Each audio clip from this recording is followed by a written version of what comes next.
Getting nasty on a Friday. It's the Fast Lane on 101 ESPN with Jamie Rivers and Andrew Marsh. I'm Anthony Stalter. Appreciate everybody tuned in today on a Friday. 2:03. Your time check is brought to you by Clarkson Jewelers, an officially licensed Rolex jeweler. Hey, get those Blues-related questions in. We've got some Blues cues coming up at some point throughout the show. Nobody has questions. Oh, I think they do. Especially about one player specifically as we get close to the trade deadline. Yeah, Robert Thomas having a great year. No, I don't want to trade him. 314-399. You said anything about trade. 96. I did. Oh. I said there's one player that They want to talk about. that they want to talk about as we get close to the trade deadline. All right, Air Comfort Service text line. So, yeah, send in some blues cues. We've got your normal spattering of, the Gauntlet and Fade or Follow coming up at the end of the show. All that fun stuff. But we got our draft, too, don't we? What's that called? Yeah, we do. The Bet the Board draft. That's exciting. Yeah, congratulations to Carey Davis for winning last month. So, Jamie, you got a winning month under your belt. You won January. I did. Carey just won February. As we know, March is the month of the Fast Lane. Is it really a win, though, with 29 days? I feel like it's an cheap. asterisk. Yeah, it's cheap. It's cheap because he didn't really win out the month. He won 28 days or 29 days. We'll find out who's really in March. Yeah, who's really good at this with 31 days. Yeah. This is a huge month. It is. It really is. For multiple reasons. Mm-hmm. Mainly because the 4 of our birthdays are littered throughout this month. Mm-hmm. So, nice job, guys. It's going to be a busy month, baby. And thank you to all of our parents. Got together. Just out of curiosity, what time of year would that be for our parents to have, gotten frisky, Anthony? Was that like June, July? February, Summer January, babies? December, November, October. He's doing the roadside test right now. July. Oh, no, August, July. June? July? June? Somewhere around there. Like 4th of July? It's summertime. More like Canada Day, July 1st. Yeah. That's what they're all thinking. Canada Day. Yep. We're talking fireworks, baby. That's gross. All right. What? Let's talk about your Blues, your St. Louis Blues. Yeah. Jamie, I know that a lot of people are fired up about the trade deadline and what Doug Armstrong could do at the trade deadline. I want to ask you this, though. The longer I've been a fan and the longer I've done this job where I look at things differently, where I look at things like, hey, roster building wise, because we get a lot of questions and a lot of comments about how the roster's built for whether it's the Cardinals or the Blues or if you're your football team. I think there are certain elements in each sport that you must have in order to win. Football, it's really easily defined. You have to have a great quarterback. You have to have, nowadays, I think you have to have a really skilled play caller, whether it's your head coach or your OC. Solid offensive line, great pass rush, right? Like if you're just going to narrow it down to 3 or 4 things, that's it. Don't forget the punter. Punter's important, certainly. Yep. Kickers are people too. In baseball, to me, you have to have 2 frontline starters. Minimum. You have to have an excellent bullpen with the way that the game has become specialized. And outside of that, I'm good with everything else, really. I've seen teams that aren't great offensively either win or reach the World Series just because they had 2 frontline starters and an excellent bullpen. Look at the Royals. They went to back-to-back World Series. And the series that they lost, they went 7 games because they had an outstanding pen and a really good starting rotation and kind of got what they got out of their offense. What about in hockey? Is it still goaltending and defense? And if it's still goaltending and defense, Jamie, forget about Pavel Buchnevich and some of these other players that may or may not be dealt in a week or so. Let's talk about what the Blues need to acquire eventually if they're legitimately going to build another cup team. Yeah, so if you're going to be a contender, you have to be a team that creates offense off of the forecheck and in the offensive zone. So not necessarily off the rush. No, really, primarily not. You can't be a rush team. Look at the rush teams. The Toronto Maple Leafs, what have they done? They've been fun. Yeah, but what have they done? Nothing. They've won 1 series. That's it. Mm-hmm. What about the Edmonton Oilers? They've been fun. They've got 2 series in last year? Like, better. Right. But they haven't won anything because the Oilers have improved their roster quite a bit, but they were both 2 teams that primarily operate off the rush. Yeah. The rush doesn't work for several reasons when it comes to being a championship team. One is a lot of times if you're up against a good defensive team, well, the rush turns into turnovers. No sustained zone time, and it's a track meet. And you end up actually playing more defense than you do offense. Because when you go to score off the rush, you get your one opportunity. You hope to get across the blue line, get a shot on net, or make one pass to get a shot on net. Following that, though, what now? The other team gets control of the puck. They break it out. Now you're playing defense. You're trying to get the puck back again. So you end up wearing yourself out more than you should by being a rush team. Yeah. And then when you are the Blues and the way you defend in your own zone, where they let a lot of that outside perimeter stuff just happen and they shrink to the middle of the ice. Well, now you're chasing the puck around your own end, and then you have one big shot off the rush, and then you're back to defending. So I think that your roster and your team strategy, and Drew Bannister said this a couple of days ago, you've got to be more of a team that generates off the cycle in the offensive zone. And if you look at the roster construction of the teams over the last, since 2019, we'll go all the way back to our Blues team, because I feel like that roster and that style of play set it in motion for teams to reconstruct and retool their teams to look a lot like that roster because of what they were able to do by wearing down their opponents and having good defense, big defense. Vegas last year, oak trees. They had great goaltending, and they had oak trees on defense, and they had a number 1 guy named Alex Pietrangelo. Who's not too bad. He'll do, That's how they built it. Because you look at their roster up front, and I don't have it in front of me, but I think their top scorer had like 60 points. That's not elite. That's not like McDavid, McKinnon, Kucherov. No, they didn't.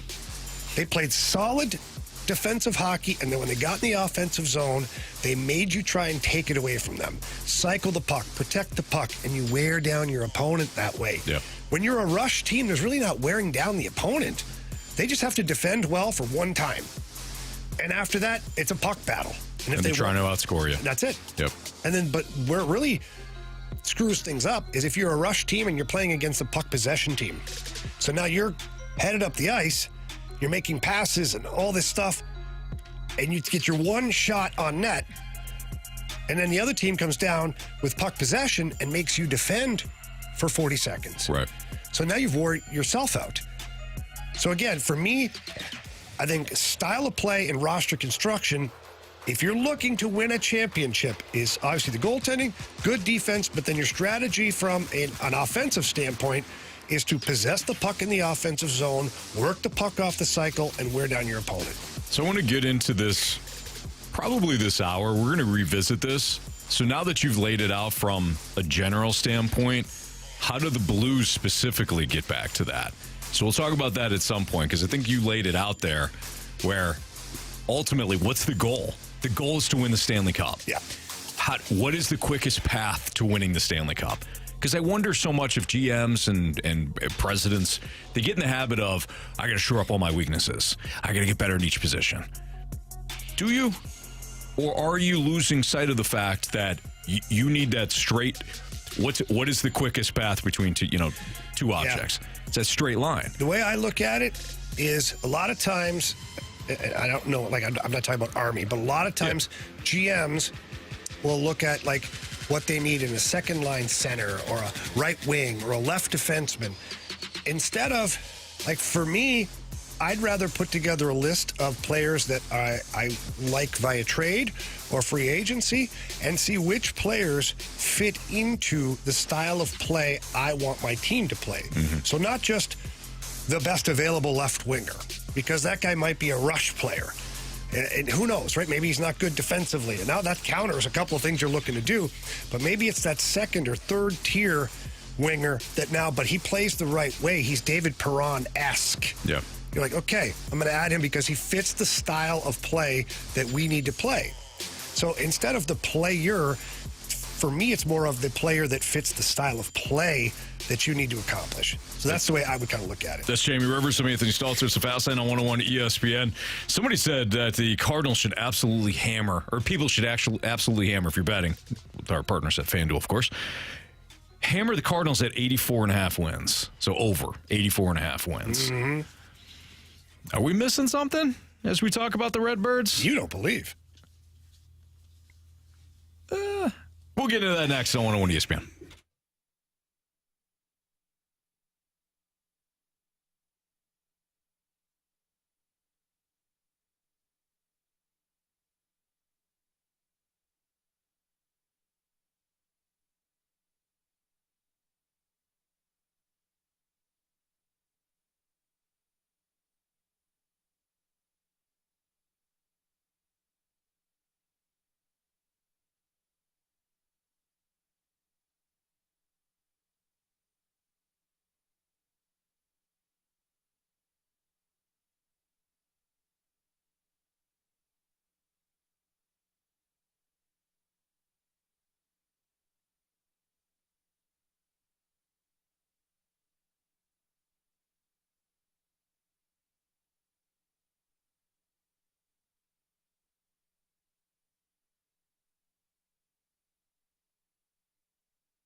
It's time to fly down to Florida for a spring training report on 101 ESPN. Presented by E&P Granite, Brooke, Jamie, Curbs, and Bernie Federko's choice for countertops and cabinets.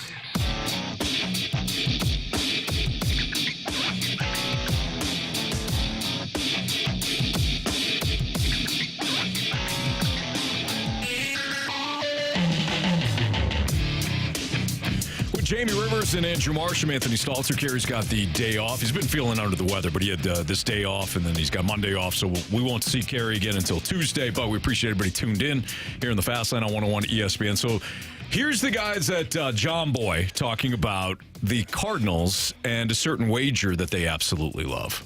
Your 2024 St. Louis Cardinals coming off a fifth-placed finish in the NL Central. And one thing about the rotation is these guys are old. All of the five in the rotation, Sonny Gray, Miles Michaelis, Lance Lynn, Kyle Gibson, Steven Matz are all in their 30s. Steven Matz being the youngest at 32. Here's the good news for Cardinals fans. It will be better than last year. I can guarantee you that. You just wonder how good does it get, and can all of these vets hold up? And we're talking about four guys with 160 innings pitched, or are we looking at the IL come Cinco de Mayo and it's like, oh boy.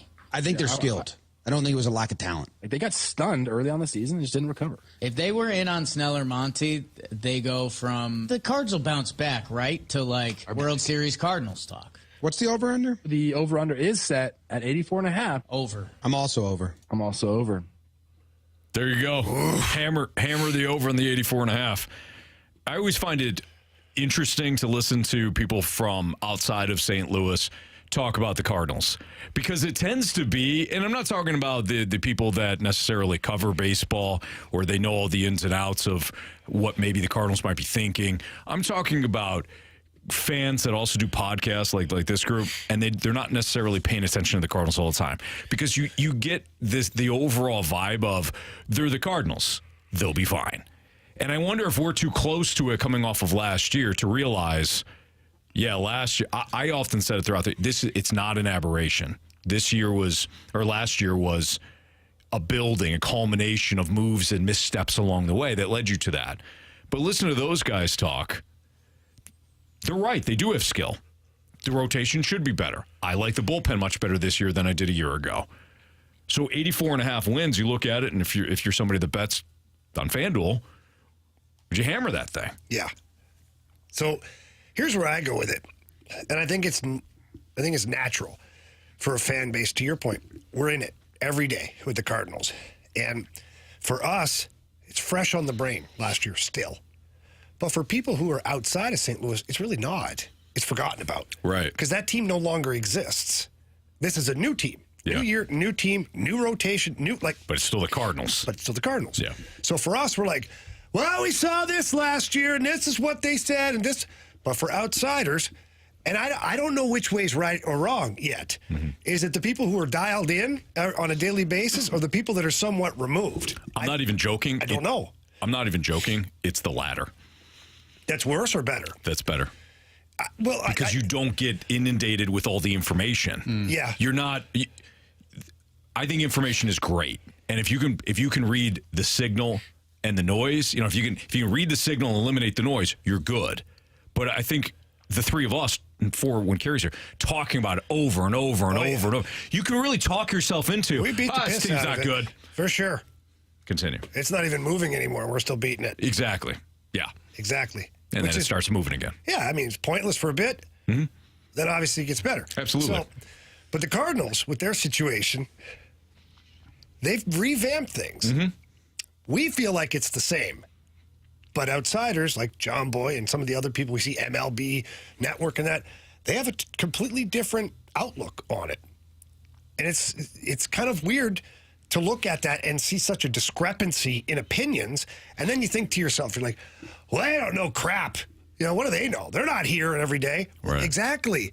And last year's rotation is no longer on their brain. Mm-hmm. Last year's bullpen is no longer a part of their equation because it doesn't exist anymore. Yeah.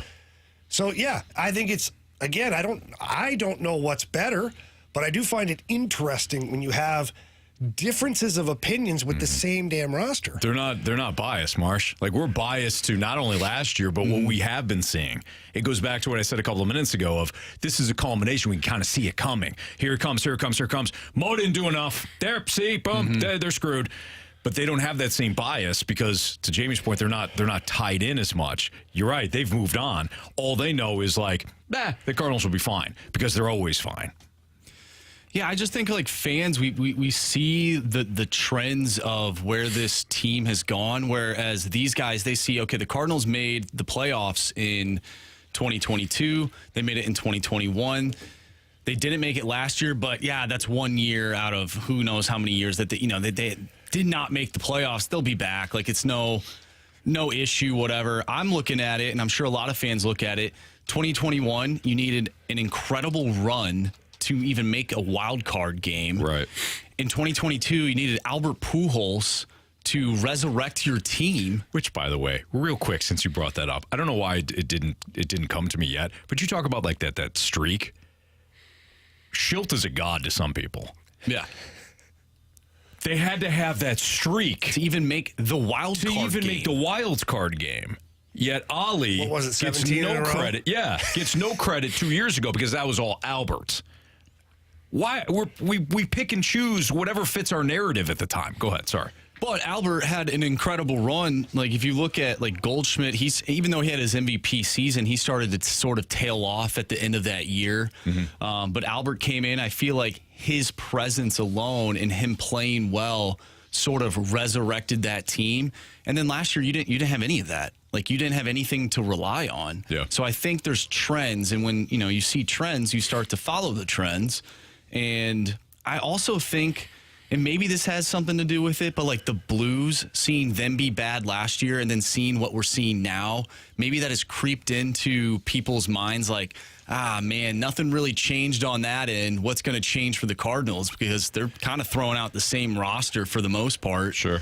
I wonder if that has anything to do with it. I'm not saying it does, but fans that are fans of both teams, it's not comforting knowing that this team hasn't done anything to really make themselves that much better. Right. I think, too, the more information you have, the more you have to kind of defend your thoughts, whereas these guys are just looking at it, and all they're giving you is, we'll take the over because the Cardinals, typically this is what the Cardinals do. Well, 84.5 wins isn't that far. Like, it's not that far off. It's not doable for this team. Yeah, we're not talking about 95 wins. Yeah, exactly. We're talking about 85 wins to get over that threshold. You look at that number based on the Cardinals' track record, whether you like Mo or not, based on the track record of the last 10 years, 85 wins should be a layup. But that still might not be good enough. No. Oh, it's not. Right. It might not be good enough to win the division. Certainly won't be good enough unless they have an Arizona Diamondbacks-esque run in the postseason to make a difference in the postseason. But anytime anybody brings up the Diamondbacks, and we see it a lot, we see it when it comes to, just get in. Well, what about the Diamondbacks? Do you have Zach Allen? Do you have that rookie that was filthy last year? Brandon Do you have Pfaadt. Brandon Pfaadt. Do you have those guys? No? Okay, thank you. Moving on now. We don't know. Even Merrill Kelly. Do you even have a Merrill Kelly? You don't have a Merrill Kelly. No. You do not.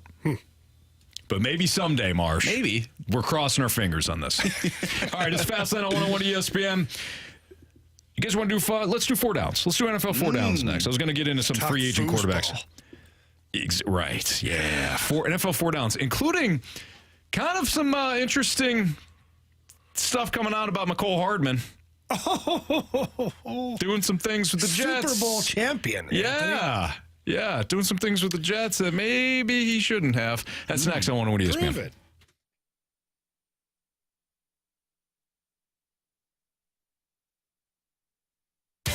Blues for Kids will host its annual après-ski casino night presented by United Fruit and Produce on Thursday, March 14th at Enterprise Center. General admission tickets and a limited amount of VIP packages are on sale now, with all proceeds benefiting St. Louis Children's Hospital. Join Blues players, coaches, and broadcasters for a stylish and fun night supporting a great cause. Must be 21 or older to attend. Get more details on the Blues for Kids après-ski casino night now at 101ESPN.com.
Can't get enough of Pick'em? Good news, because there's a new game in the state of Missouri thanks to Underdog Fantasy and their Pick'em champions. You just go to Underdog Fantasy, pick 2 to 5 players from at least 2 different teams, select higher or lower on the player stats. Once your entry is ready, you pick your entry fee, and you submit it to be placed in a contest alongside other underdogs. If you get the most picks right, you get your share of the prize money. My favorite part about Underdog Fantasy has to be the live options. Even if a game starts, when I can't watch it, I can still put in live entries as it goes. Just gives me more opportunities to use my ability to win. Underdog is super easy to play, and it's even easier to get started. Go to their easy-to-use mobile app or to UnderdogFantasy.com. Sign up with the promo code ROCCROCK, and Underdog will double your first deposit up to $100. Plus, they'll give you a special pick to use on your first Pick'em entry. That's Underdog Fantasy, promo code ROCC to get your first deposit of $10 or more up to $100 doubled, plus your special pick. Must be 18 plus and present in the state where Underdog Fantasy operates. Terms apply. Concern with your play. Call 1-800-GAMBLER or visit www.ncpgambling.org.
Bear Mirror Glass and Door, simply the finest when it comes to mirror, glass, and shower doors. You can't find better quality, prices, or service than at Bear Mirror Glass and Door. We have the basics all the way up to the elite. Bear Mirror Glass and Door can't be beat.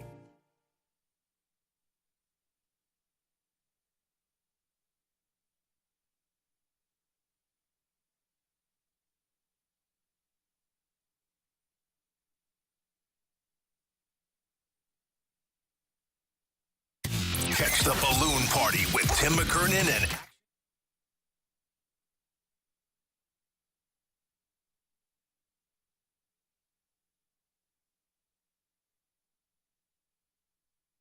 .101 ESPN Sports Center. I'm Andrew Marsh. It's time for a Sports Center update driven by Johnny Londoff Chevrolet and Johnny Londoff Autoplex. The Blues back in action tomorrow, taking on the Minnesota Wild. Pregame starts at 4 o'clock. Puck drop is at 5, and you can catch all the action right here on 101 ESPN. Before the Blues and Wild, we'll have some college hoops for you as Creighton takes on Marquette with the tip-off starting at 1:30.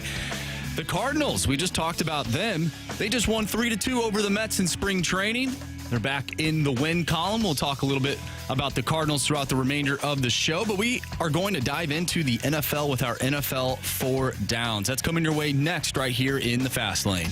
I'm Andrew Marsh, and this Sports Center update is driven by Johnny Londoff. Find new roads and shop 24/7 at Londoff.com and LondoffAutoplex.com. Are you kidding me?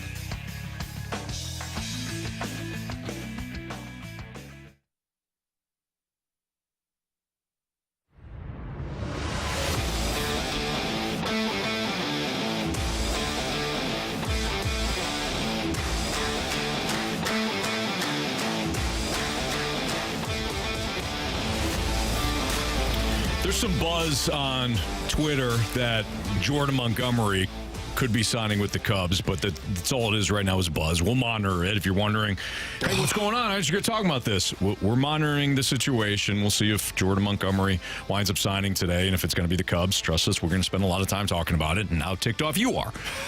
That not only Jordan Montgomery wasn't re-signed, but also going to a different team. John Heyman. The Cubs, in fact. John Heyman said that he could see the Cubs as a possibility for Montgomery. Okay. All right. So right now it's just some scuttlebutt. Some scuttlebutt. But it got the hairs on the back of my neck up a little bit, Anthony. So right now it's smoke. We'll let you know if it turns into fire. Yeah. Jamie Rivers, Anthony Stalter, Andrew Marshall, NFL 4 Downs. First down. All right, you teased it, but here is our first down. Jets beat writer Connor Hughes reports there is validated belief from the Jets that McCole Hardman leaked game plans to the Eagles and Chiefs. If this speculation turns into truth, how much trouble should McCole Hardman be in moving forward? No wonder he went to the Chiefs. They're like, this guy's great.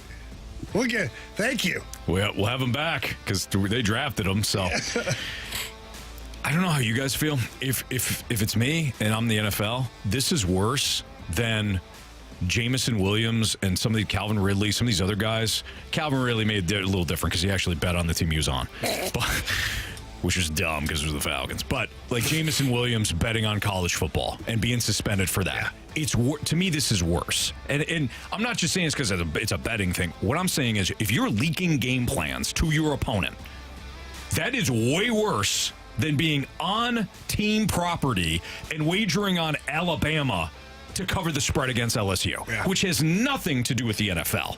This has everything to do with leaking out what your opponent might be doing on a Saturday or Sunday, excuse me. That to me is horrible, and you should be suspended for a year. So I disagree. Actually, I disagree 100% with you. What? Yeah, I do. I don't think this is... Say what? This is not a situation where the NFL needs to poke its nose in. The player himself, his own career death penalty is people finding out about this. This is a player thing. This is where the player, nobody signs him again. We're done with this guy. He just won a Super Bowl with the Chiefs. I understand it, but... Caught the game-winning touchdown. The NFL, what are they going to say? Oh, you're not allowed to share your game plan? Like what? He can do whatever the hell he wants. Is it in bad faith? Yes. Is it a poor teammate? Yes. Is he an absolute a-hole? Yes. But it's nothing you're looking at it from the betting side of it. I understand. That could affect the betting. No. I'm comparing what the NFL does punish compared to what I think they should do. That never made sense, by the way. What the NFL does punish and what they don't punish, that never actually makes any sense at all. Very true. But I look at this as the player has signed his own death sentence. If I'm a general manager and I'm hearing about this, I'm calling the Jets first and foremost, and I'm asking them, what proof do you have? Is it a trainer or a ball boy that said, I heard him on the phone over here? Right. Is it that? Well, I don't want to hear it. Yeah. But if you have some actual proof of emails or text messages or stuff like that, I want to see it. And if that is true, he's out. I don't want that player. One, he's not good enough to even waste my time. Yeah. I caught the game-winning catch in the Super Bowl. Exactly. That's because nobody covered him because he's not good enough to worry about. Both are true. Yeah. But the player, for me, has signed his own exit papers. If it's true, nobody should sign this guy. And that's not collusion. That's I don't want a bad player, a bad teammate. I do see what you're saying. I still think there should be a punishment. I just don't see it, though, like that. It'd be like the NFL sticking its nose in for what? Because the last thing you want is for people to think that things aren't on the up and up. Yeah, then don't sign that player. Well, hopefully nobody does then.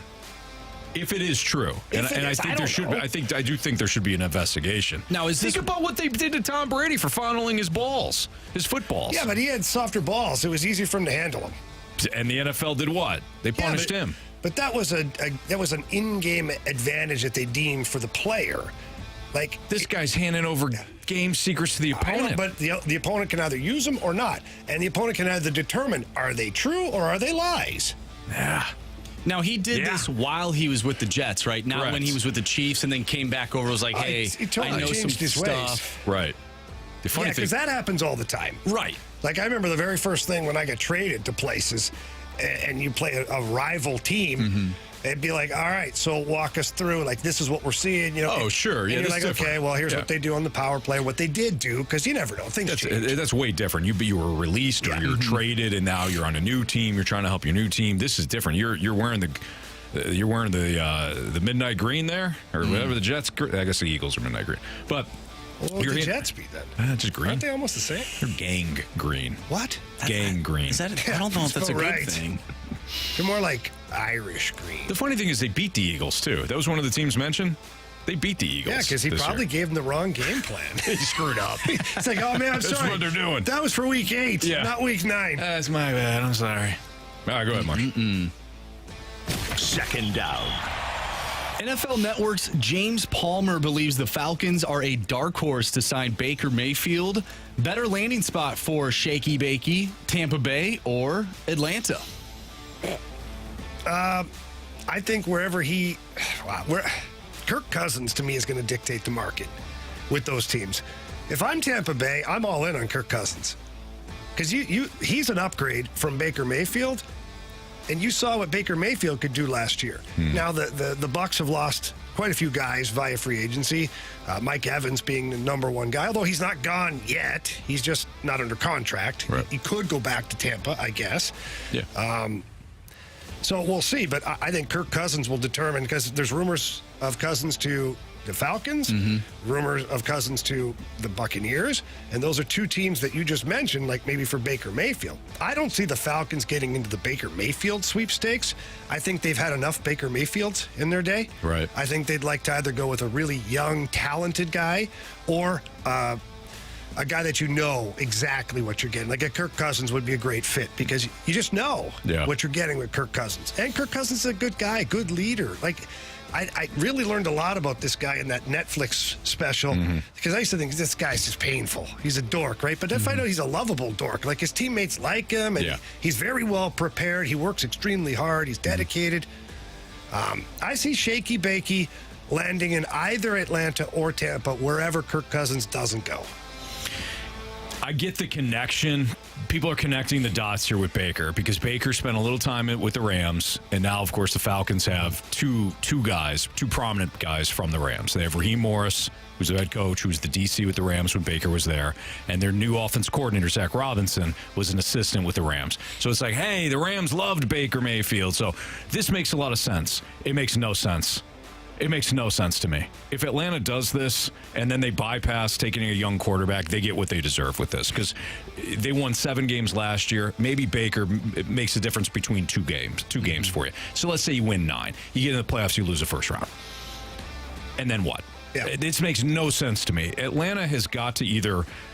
And I'm not the biggest Justin Fields fan, but I'd rather see Justin Fields on a third round, swap Chicago with the third round pick. Here you go. And take a roll the dice with Justin Fields, then go with Baker Mayfield, who is going to be overpriced based on what he did last year. Yeah, that's puzzling to me too. Is you're either making rookie contract or $45 million plus as quarterback. Right. What happened to the middle tier? There is no middle tier. It's stupid. Yeah, the middle tier is high. That's what I'm saying. Like, what happened to like the $15 million quarterback? Just because he's good, he's better than the rookie deal. He's not a superstar, but he's good. Yeah, that's what Baker probably should be making, but he won a playoff game. He did win a playoff game. Yeah. Yes, he did. A lot of quarterbacks can't say that, though. No, you're right. You're absolutely right about that. Baker, to me, makes no sense in Atlanta. You would be doing like a St. Louis Cardinals thing where you're like, I know what I'm getting. It's going to be good enough. And if we get and it's safe. And it's not going to break the bank. Yeah, then they give up 2 home runs in their first spring training outing. Third down. ESPN's Jeff Darlington believes Kirk Cousins could explore his options in free agency. We just sort of touched on it, but if he doesn't return to Minnesota, what team could old Kirky help the most? If they have the cap space and I have to look at the situation, I think Pittsburgh would make a lot of sense for Kirk Cousins. Oh, yeah. You know? Yeah. You got a really good defense. Yeah. You've got some weapons. I think Pittsburgh, to me, makes sense. You're not Atlanta where you got a young roster and now he's 36 and he's stepping into it. Pittsburgh has, we're trending a little, maybe in the prime to, you're getting up there a little bit with that roster. Kirk Cousins makes more sense to me there than he does in Atlanta. Yeah. Like, he would vastly upgrade the situation no matter where he's going. But if he doesn't go back to Minnesota, which I think ultimately he will, I don't think he will. Makes sense. He wants a lot of money. I don't think that the Vikings can pay him. You think do you think the Giants would kick the tires on that? Because they have nothing. Yeah, but they've got money committed to Danny Dimes. From a football standpoint, yes. From a cap standpoint, no. What about, I just had it here. Well, the Tampa Bay Buccaneers. Tampa Bay makes some sense. It makes sense. That's another roster that's older. He makes sense on an older roster than a younger roster because you're probably going to get 3 year, sign him to a 3-year deal. You got a 3-year window now. Oh, you got Derek Carr. Derek Carr. Yeah. I do believe, though, That's it. I was gonna say, I'm like, no, it's Dave. That's his brother. It's Derek. Regardless of the money, I think the best fit for Kirk Cousins is to just stay in Minnesota. Yeah. So I do too. I get it. Like, get your money. You know. Go to Pittsburgh, You and then see I his think house? He's doing fine. yeah, He is doing fine. What I actually read, and I'm not just poking the bear. I read a mock draft that had. I know. Don't even say it. I already know where this is going. That had Stop. Minnesota loses Kirk Cousins. Yeah. Atlanta acquires Justin Fields, meaning that at number 8, they can move back if they want to. They don't need a quarterback there. Minnesota and Atlanta swap picks. Atlanta gets a couple of other picks, and Minnesota takes the one and only national champion J.J. McCarthy at number 8. That's what this mock had. No! Hey, Harbaugh said that J.J. McCarthy is the best college football quarterback In ever. ever. He actually, I think he said best one in Michigan history. Yeah. Don't worry about Tom Brady or some No. of those other guys they had that were studs. Yeah. Did you see J.J. McCarthy? He's like, hey, look, won a national champion. Look what I did at Michigan. That's what he's kind of going with when he's going into these meetings. There's nothing else to say. If I'm a team, I'm like, that was a team victory, right? That was a team the quarterback, thing. Andy said earlier, is the most important position. We have no running backs to give the ball to. You just got Alexander Madison. You'll be able to get Derrick Henry with the money you save with a There rookie you go. contract. You get J.J. McCarthy and Derrick Henry. I mean, you're making me feel a little bit better.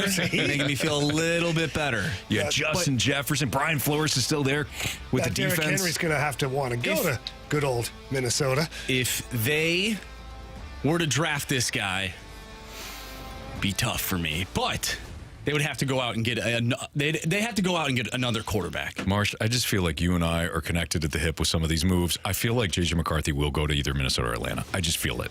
I feel it in my bones.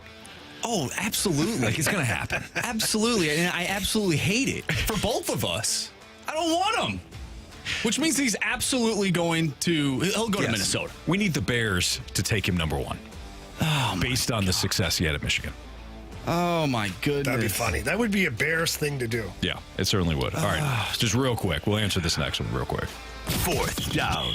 Well, speaking of the Bears, is it almost a foregone conclusion that the Chicago Bears will trade Justin Fields and select a quarterback with the number 1 overall pick? Yes, I do. I think they're trading him. I think they're going to trade him within the week. Yeah, I agree. And they're going to start over, whether they take Caleb Williams or Jaden Daniels or Drake May. They're done, I think, with Justin Fields. I think they're going to start the clock over at quarterback. They'll flip Justin Fields for a second or third rounder and move on. All right, speaking of moving on, what's trending is next on 101 ESPN.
time to find out what's going on in the sports world with What's Trending Now. Brought to you by Goodwill. Donate a car and get tickets to the St. Louis Cardinals.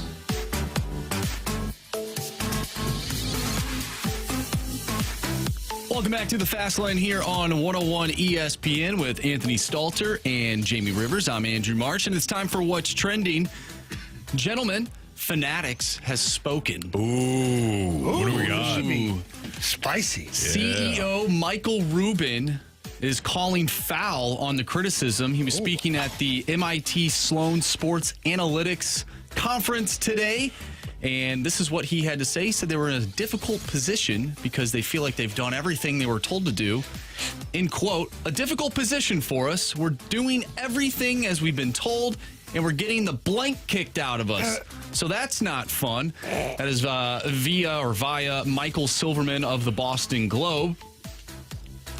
Went on to say, the biggest thing I probably learned is if we're involved in something, we need to make sure that everybody better be on board.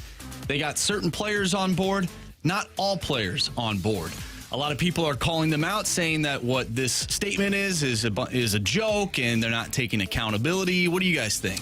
I couldn't agree more. As you were saying it, talking about, like, he's saying nothing. He might as well be a politician. Yeah. He is saying a lot about nothing. Mm-hmm. Like, oh, this is not fair. We're doing what we're asked to do. But what? Could you please talk about how bad they look? Yeah, put together horrible uniforms. Is that what you're asked to do? Is that what you're asked to do? Paper thin, horrible uniforms. Small ass Can you letters. Show me your checklist, please. Yeah. He answered nothing. He was the guy, the get off my lawn guy, shaking his fist at ghosts. Yeah, this is unfair. Yeah. You're the CEO, man. Yeah. Take some accountability. Say, hey, look, just like any other venture that any company has when they have a new relationship, there are going to be some obstacles. We thought we had a good plan in place. It's our first year. Obviously, there's some things that need to be corrected. We're on it. Mm-hmm. We're a reputable company. We'll make it right. We want the players to love wearing our uniform. We want you people to love purchasing it. Everybody wants to be proud of what they're wearing. Right. We want to be proud of you people wearing the Fanatics jersey. It's a perfect response. You know? Yeah, it's perfect. So give us a chance. We'll make it right. Go Fanatics. Right. Go Broncos. That's exactly what I'd say, though. Jamie, that's perfect. I have no stake in Fanatics. I wasn't planning on buying a jersey from them anytime soon, but you saying that, I'm like, I feel pretty good now. I feel better about the situation. Not this guy who's basically saying, hey, Major League Baseball approved it, so what do you want from us? I had my guy. Right, exactly. Exactly. Your product is on professional athletes who don't like it and who look like crap. Yeah. And this is your response. And that's your biggest marketing tool, by the way. Here, wake up call. It's not the mannequin that you call George in your store, okay? It's not. And that guy there nobody cares what the mannequin is wearing. Mm-hmm.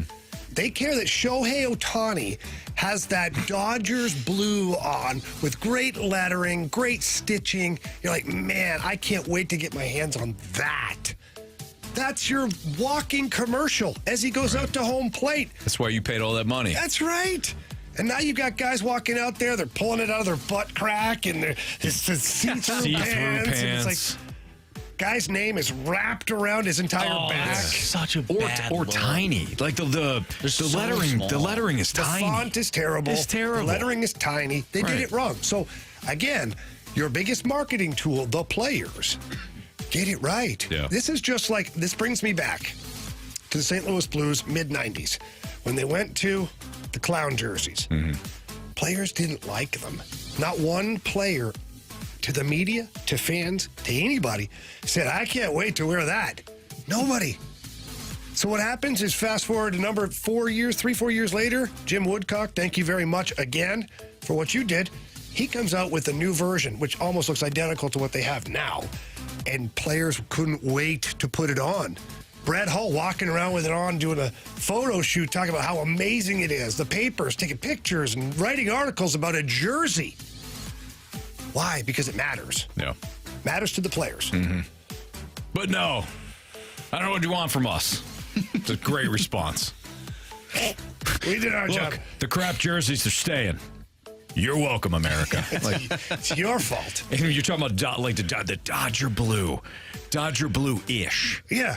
Like the colors don't even match. Dodgers aqua blue. Yeah. Yeah, doesn't match. No hockey tonight for the Blues. They take on the Wild tomorrow. However, tonight we have the Wickenheiser Cup. Ladue taking on Clayton. That starts at 5:30 at the Centene Community Ice Center. Nice. And then the Challenge Cup, DeSmet going up against Marquette at 8:30, also at the Centene Community Ice Center. Ooh, that's a big one for Marquette. Yeah, absolutely. I always like seeing the public schools in the Challenge Cup just because usually you get the private school matchups. Last year it was SLU and DeSmet. I actually believe that they went up against each other 2 years in a row, but DeSmet going for back-to-back this year, taking on Marquette. I'm a Lafayette guy, so Yeah. I don't know if I'll be rooting for Marquette. That's a tough one. Yeah, that's a rival. But I do think it's really cool. I remember when I was in high school, I believe it was Francis Howell. Central. Was it Central? Yeah, that was a good team. That was another won public school, and they defeated CBC, if I'm not mistaken. Look at you. I know my stuff. That was a great game to watch. Well, it was a big deal for sure because It to really Marshy's was. point, Anthony, it's like the public schools, for whatever reason, they don't get all the AAA players. But the CBCs, the SLUs, Vianney's, DeSmet, they get a lot of the AAA hockey players. So they're able to go in and just clean house a lot of times because they have the best players. And they have some good coaches and good programs. I'm not, I'm not, right. but this is why the players go there because it's a good program. Sure. And I actually was fortunate enough for many years to do the broadcast when Fox Sports Midwest used to carry the WIC Cup and Challenge Cup.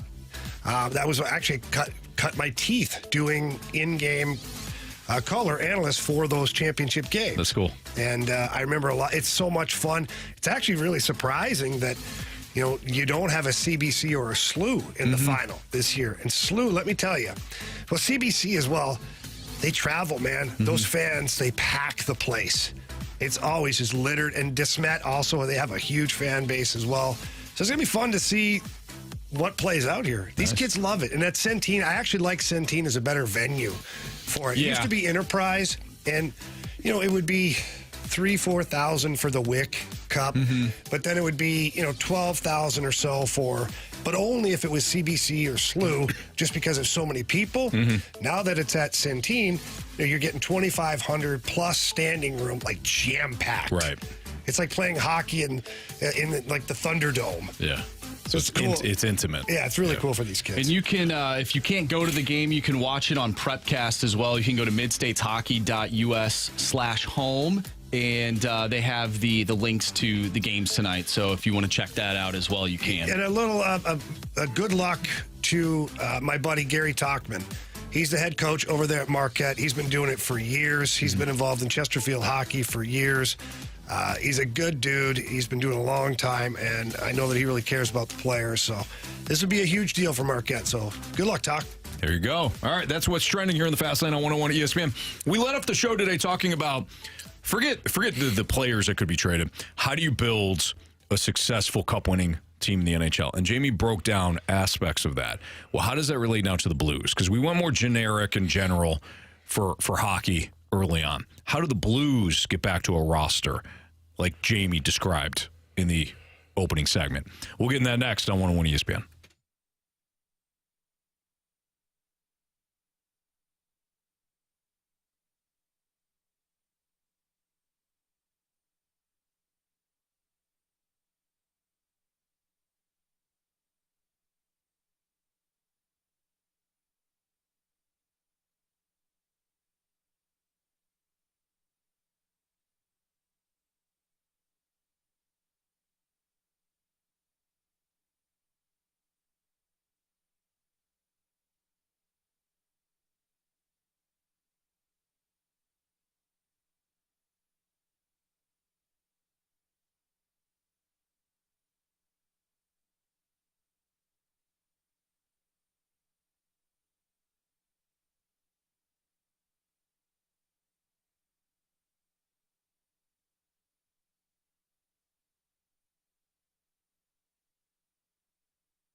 Time Check is brought to you by Clarkson Jewelers, an officially licensed Rolex jeweler. Jamie Rivers, Andrew Marsh, and Anthony Stalter's the Fast Lane. Jamie, we talked in the opening segment about this kind of the tenets of building a successful hockey team, and not a successful one that's just going to make the playoffs, but one that's going to win the cup. And the more we love to focus in on some of the high scoring teams or the players that are going to rack up all these goals, or you start talking about Jordan Cairo and what his worth about, the further away we get from actually talking about what's going to win you a cup. What won the 2019 Blues team a cup? What won the Vegas Golden Knights last year? That cup. Talking about defense. Talking about blue liners. Talking about your goaltending. So you laid it out there in the opening segment, and you can feel free to summarize again some of the things you talked about. But this time around, I want to talk about the Blues and how they get back to that. Because you started to talk about, I would look at the players at the trade deadline, the players in the offseason that fit what I want to do. Yeah. Well, you're building the Blues now. Or let's just say team. No, I want to do the Blues. You're building the Blues. Permission from Doug Armstrong? Yes. Okay. Yes. I don't want to be trying for the next 10 minutes. I don't want you trying to do Army's job. That's right. all I need. Yes. Army to get all mad at me and or just giggle nonstop at what I'm saying. Right. Either way, it affects me. I actually called Army before we came on, and I said, "Hey, I want to do this. To hear from you? I want to do this exercise. Are you cool with it?" How'd you get through? And he said, "Hey, how much for Booch?" He said, "Absolutely, yes. Go ahead and do it." I don't think I was actually talking to the Doug Armstrong. I was just talking to somebody named Doug. Yeah. Either way, it happens. You've got this Blues roster, and you want to build a cup team in the manner that you described earlier in the show. How do you do it? Well, again, so for me, it's not just about acquiring the best player. It's about acquiring the best player for the system that I want to play. Because if you just acquire a bunch of players and they all play differently, and then you hope that you can mold them to play a certain way, it may not work. Mm-hmm. And if it doesn't work, then you're really screwed. Because now you have a bunch of guys that you've acquired either via trade or free agency, and now they've got term. Some might have a no trade. Like, who knows what you've done to acquire these players.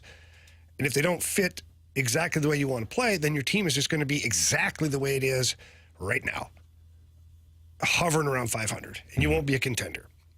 So for me, I look at the style of play that has been successful for most teams winning the Stanley Cup, and we'll start in 2019, because I really do believe that the Blues kind of created the blueprint for the next couple of years moving forward. And before that, if you go back, it took a hiatus for a while. Pittsburgh won some cups with a bunch of skill and things like that. But you go back to the LA Kings, when they won their cups, they were also built like the 2019 Blues, the 2023 Vegas Golden Knights. Big, solid defense, good goaltending, and they'd cycle the crap out of the puck until you couldn't move anymore. Mm-hmm. So that's where I'm going with it. And this doesn't mean that Robert Thomas can't play his game. First of all, Robert Thomas is proving to everybody right now that he can play any kind of game that you want. Pick your poison. He kills penalties, power play, plays against the other team's top line. He has really emerged as an elite player in the NHL. So if you have Robert Thomas and you're creating a cycle-based team or offensive zone possession team, he'll be fine. Yeah. Look at the way he handles the puck. Look at the way he skates. Look at his vision. I'm not worried about it. And you're not going to deny those guys opportunities off the rush. You're just going to tell them that if you have a high percentage play off the rush, go for it. We make it. Yeah. If it's a 50 to lesser percentage, hang on to it. Wait for the defenseman to come in. Cycle it down low. Work it. Take it to the middle of the ice. Like, this is what I'm talking about. So to get back to building your roster, I need to find like-minded players like that enjoy being in the trenches. That's for me. You have to enjoy it. When you look at Pat Maroon, he loves being in the trenches. David Perron loved being in the trenches. Ryan O'Reilly, Braden Shen, Alex Steen, Oscar Sundqvist, Ivan Barbashev. You see what I'm saying? Common theme here. Right. Vegas Golden Knights. Ivan Barbashev. That's not a mistake, by the way. Ivan Barbashev went to the Vegas Golden Knights for a very specific reason because they knew what he could bring to that team, and he fit their style of play. Mark Stone, scumbag, well known, but good player in the trenches. Jack Eichel changed his game. Now he plays a very good, cycle game, puck possession. Stevenson, same thing. You go down the lineup for the Vegas Golden Knights, and they can all play that game. And then again, you have the oak trees on defense and solid goaltending. So for me, if I'm building this team out from here to next year to year after, it's probably a 3-year plan. Maybe 4, depending on the development of my Snuggeroods, of my Dvorskys, Bolduc. Like, what do we really have? Zach Dean, what do we have there? But again, Dalibor Dvorsky, watching his game, he fits the mold. He can play that game. He can score some goals and whatnot, but in the offensive zone, he's a terror right now. Now, he's playing junior hockey, but all things being considered, when he moves up to the NHL, he will also be bigger, faster, and stronger every year as he goes through it. Jimmy Snuggerud, a little bit more off the rush, but again, a very smart hockey player. So for me, the Blues have to start building the team that can win because you don't necessarily have to spend cap money either, like to the cap, for players that fit the style of play. You're going to spend a lot, and the Blues are hopefully going to be a cap-ish team, but you don't have to get a $10 million player. You don't have to get a $9 million player. You can get a $4 million player, and he checks the box that you need, and your team actually gets better. And that's the key to it, is finding a way to make your team better by sprinkling in a couple of stars, which I think you already have it in Robert Thomas. I think you have it in Colton Parayko. I think you have it in Jordan Binnington. And moving forward, we'll see what else emerges. Yeah. But then fill in the voids with people who are not cost control, but it's a number you can stomach, but they actually elevate your style of play. And that, to me, is going to be the number one thing that Doug Armstrong has to do from now through the offseason, is identify the right players to play the system you want to play. And that will also trickle back to who his head coach is going to be. Is he going to stick with Drew Bannister? I mean, Drew Bannister's done a pretty good job. Who knows? Or is he going to go with somebody new? And whoever that is, they're going to have a very specific style of play they want, and you better make sure the players match the coach. So Army has a lot to do. He has a lot to think about here from now until, training camp next year. Yeah, and it's not just do you trade Pavel Buchnevich, or do you trade this player or that player? And if you do, it has to be a big picture. But if you do it, you better know what you're looking to acquire. Right. So here's the way it is when you break it down. Trading Booch to team X, Y, or Z. I'd love to get a roster player back, some kind of a cost-controlled roster player back, middle 6 forward. Doesn't have to be a top forward. I've got enough fourth liners. I don't need another one of those. But a middle 6 forward that can be developed. I want one of those back, and I want a draft pick of some kind. Maybe another draft pick, depending on how starving the team is for a guy like Pavel Buchnevich. But then you have to think ahead. So do I actually want these draft picks? Or am I going to use these draft picks now to flip them and go get existing players again? And that's where you really have to map out who you want, what's available, style of play, and then what you can acquire in order to make some of those trades possible. Because what you currently have may not be enough. It may not to go get the players that you want, but draft picks are always gold for teams that are not nearly at the point of contending, but they've got some players that they'd like to get rid of. They keep trying to get younger, draft picks. They're trying to do the whole rebuild thing. Yeah. That's why getting a draft pick in a trade and then using said draft pick to acquire another player can be a massive advantage. All things being equal, though, if you're trading Buchnevich, you said a top 6 forward, cost controlled, that's got some upside. A middle 6. Middle 6, excuse me. What if it were a top 6 defenseman? Well, that for sure you do it. Okay. Absolutely. Over the forward. Yeah, I mean, look, we're coming full circle here. If Pavel Buchnevich were to go to the Vegas Golden Knights, because they're really, people are hammering it because Mark Stone's on the LTIR and they've got this cap space and all this stuff, I would target Braden McNabb as one of the players to come back. Donovan's brother. No, they might be good friends, but not brothers. Okay. But Braden McNabb is not flashy. He's not even really big, not even a fast skater. He's solid defensively. He's a mammoth. He's tough in front of the net, and he can drop the gloves with anybody in the NHL if need be. And you're going to say, Braden McNabb, that's not flashy. No, but he's not the only piece. But I'm talking about getting back a player that can help your roster. You're going to get a draft pick then. If you ask for Braden McNabb, you'll get a higher draft pick. Yeah. If you ask for Martinez on defense, you're probably not going to get a draft pick. And you're probably not going to get Martinez. Probably going to get that. Yeah, you're right. Because Vegas has other pieces for their bottom two on their defense core. They don't have other pieces for their top four. So you target a bottom pair. Give me one of those guys. Give me that guy. He's a first rounder. Maybe you won't get that, but maybe a second rounder. Right. But now you've started to build, cause Marco Scandella, probably not going to be a Blue next year, but now you've got Braden McNabb. And Braden McNabb, not only has he checked that spot from a roster standpoint, checks the boxes of big, tough, good in front of the net, good first pass. Great, perfect. Stanley Cup champion, too. I gotcha. Smell what you're cooking over there. Yeah, you should. That's Jamie Rivers. I'm Anthony Stalter. It's the Fast Lane on 101 ESPN. Lisa left the station. It wasn't just our show. It's the station, a mic drop. About Jordan Montgomery and why he might not want to play here with the Cardinals. And we're going to play it and then discuss whether or not, is she wrong? We'll discuss that next on 101 ESPN.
So our girl Lisa left the station because I don't even think it was during our show. She was here?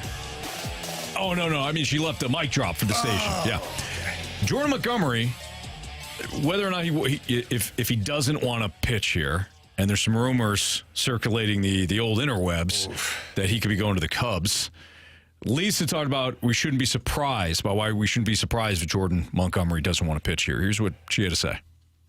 Hey guys, so if you're a high-paid athlete, talented professional athlete, and you played for that crap show that was there last year, Contreras going under the bus, a manager that doesn't stop it, you've got Flaherty and whoever else on that bandwagon, terrible baseball, 91 losses, ownership and general manager that said, screw everybody, we're not even going to have an end-of-the-year press conference. I mean, the arrogance... If you're Jordan Montgomery, you don't have to choose that. So it's just unreal how they've said, well, we're a training ground now for managers and pitching coaches, the St. Louis Cardinals. God almighty. And now we're going to be surprised he doesn't want to play here. All right, everybody have a great weekend. I always love Lisa. She always rounds it out with, hey, everybody have a good day. Thanks, guys. And finishes it up with the positive. So it's like it really kind of is the crap sandwich. Yeah. Here's your crap sandwich, but enjoy the bread. Right. And she means it, though. She means it. To really enjoy the bread. I know. Yeah. So I want to really focus in on the organization kind of being full of arrogance now. Do you believe that? Like with the Cardinals? Oh, I think there's a level there. Yeah. Yeah, Anthony. And I don't even know if the team intends to be arrogant. I don't know why, but that was a perfect response that I wasn't expecting. Well, I do. I thought you were kidding at first. No. When your president of baseball operations talks down to the entire world, he does. Here's the thing about John Mozeliak. I don't even have a beef with John Mozeliak. But when he speaks, and I know I don't think he's doing it on purpose. Yeah. It sounds like he's talking down to everybody. Like, people are dumb. The media is dumb. The fans don't get it. Yeah. The players, whatever. Like, it's very condescending. And his tone and his, net. Like, it's like, what? How about you just tell me, like... What does it even mean? Speak English. And just give me English. Give me, like, barroom English. Well, that's cute. Yeah, exactly. That's what he would say. No, it's not cute. I'm angry. So, yes. That's a long answer to your question. Fair. All right. How about you, Anthony? How do you feel about it? We know how Anthony feels. Oh, I want to hear him, though. He's got a voice, Andrew. Let him talk. Thanks. Thanks, Jamie. I have said this now for a while. I feel as though that this organization, led by Mo, from a roster standpoint, has been so risk-averse that it has become predictable and boring and frustrating. Whatever decision comes their way, they are going to make the safe call. Sonny Gray is a really good signing. Sonny Gray's the safe call. Sonny Gray at 3 years at $75 million or whatever he got is the safe call. That's the one that they're going to make. Adding Sonny Gray and another starter, whether that is trading for Tyler Glasnow or Dylan Cease and I don't care really what you think about those pitchers, okay? That's not what the conversation is, at least right now. Instead of kind of doubling down and saying, yeah, I blanked up on this pitching staff. Watch this, though. Sonny Gray and... Faced with that decision, That's not what Mo's going to do. Instead, he's going to go the safe route. Lance Lynn wants to be here. Kyle Gibson wants to be here. Wife's from here. All right. They to spend a lot of time here in St. Louis, wants to be here. I always kind of like Kyle Gibson. We'll bring him in for a one-year deal. Whatever the safe choice to be made is, he'll make it. Even if you go to some of his outstanding moves, I don't think he gets enough credit for Goldie. I don't think he gets enough credit for Arenado. Anthony, but that was safe, too. They were totally safe. Exactly. They were fleecings. Correct. Nothing is safer than a fleecing. It wasn't Juan Soto, because Juan Soto would have made your you-know-what pucker. To trade for Soto you would have been throwing up in your trash can in the office after you made it. Yeah, hoping both from that it excitement works. both from excitement and because you're petrified. Hanging up with Colorado's GM who was drunk as a skunk when you flipped them Austin Gomber and who else for Nolan Arenado. You're not puking on that. No. Even that was the safe choice. Goldie, you knew Goldie was probably going to re-up because he doesn't want to be in New York and Philly and whoever. He wants to play baseball and be left the hell alone.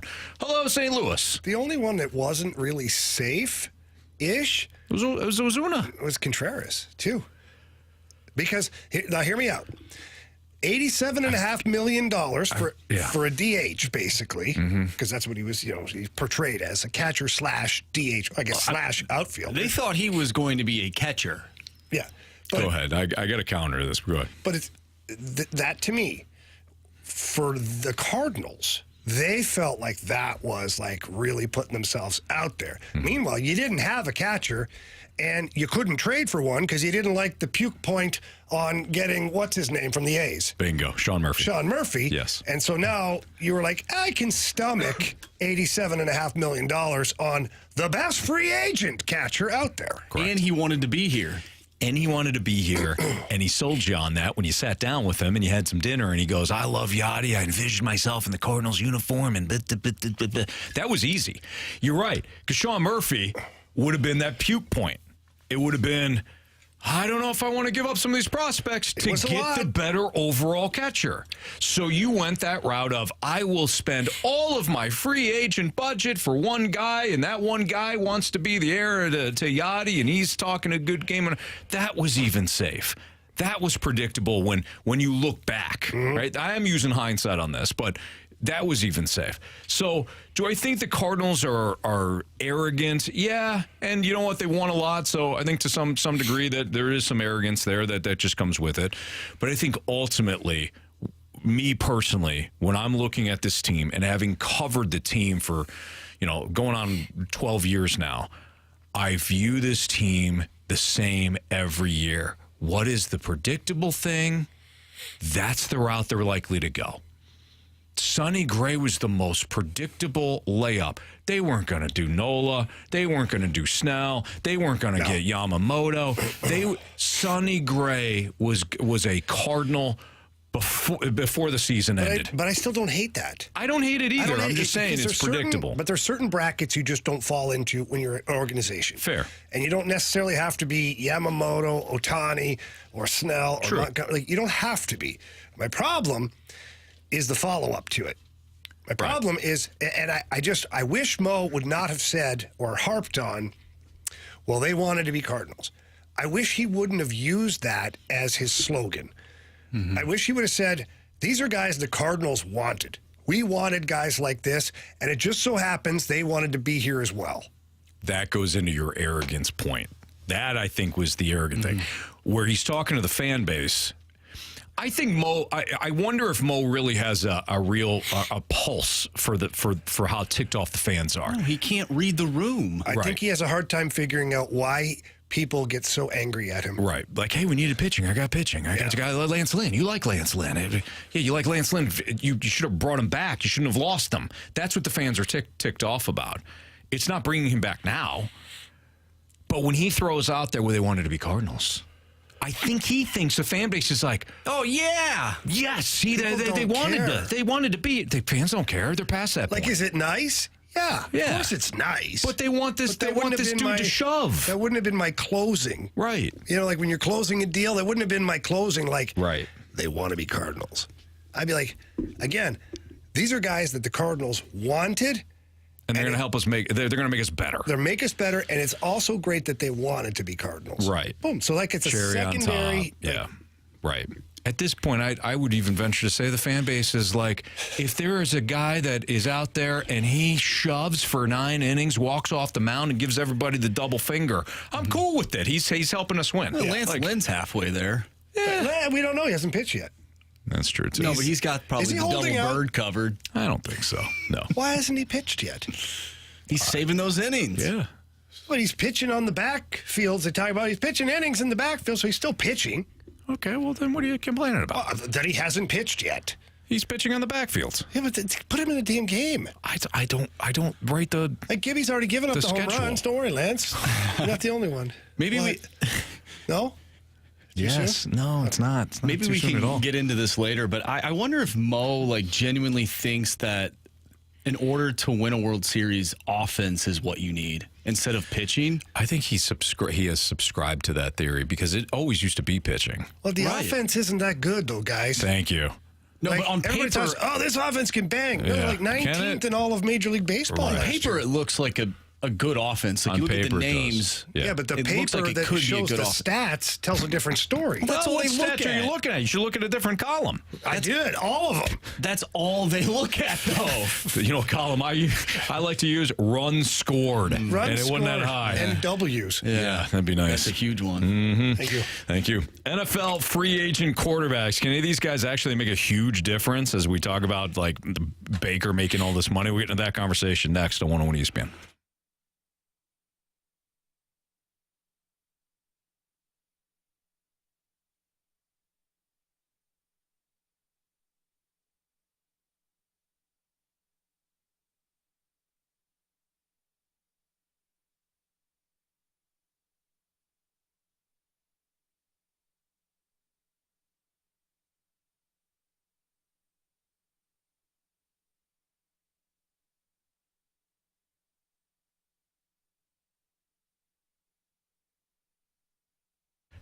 Hey, tonight, check out AutoCentersNissan.com. Assuming, of course, you need a new vehicle and you're sick and tired of pouring money into the car you currently have or the truck you currently have, and it's costing you more and more and more, whereas you could just get a brand new vehicle, finance the car at Auto Centers Nissan Herculaneum for a monthly payment that's much lower than you thought expected, that you thought possible, and then you're investing in a new vehicle, something that's safe and reliable, and you got it at a great deal because you went to AutoCentersNissan.com first and then test drove it and purchased it from Auto Centers Nissan out in Herculaneum. They've got a 30-day return promise, give you a little peace of mind within 30 days. If you bring the vehicle back for whatever reason, they'll give you a refund or they'll set you up with something else. You know, they want to make sure that you love the vehicle when you drive off the lot. They also have the free complimentary warranty on all new Nissans. How about that? A warranty that is free when you go to Auto Centers Nissan Herculaneum. Huge selling point. They do it because they want you to, again, to feel great about your purchase. So head out there this weekend.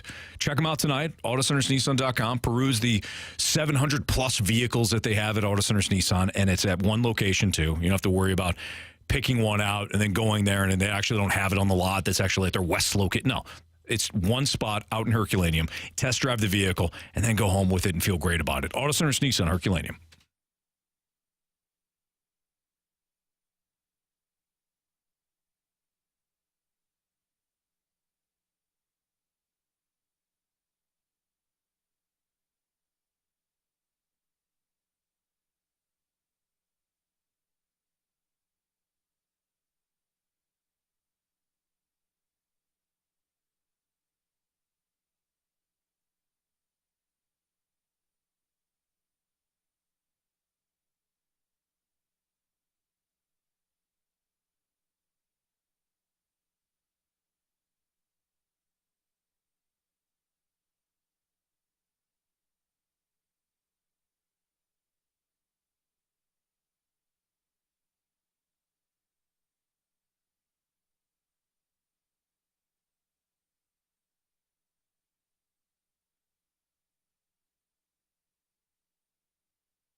101 ESPN Sports Center. I'm Andrew Marsh. It's time for a Sports Center update brought to you by Saliga Heating and Cooling. The Blues take on the Minnesota Wild tomorrow. Pregame starts at 4 p.m. Puck drop is at 5. And you can catch all the action right here on 101 ESPN. The Cardinals defeated the Mets today in spring training 3-2. We just got done talking about the Cards.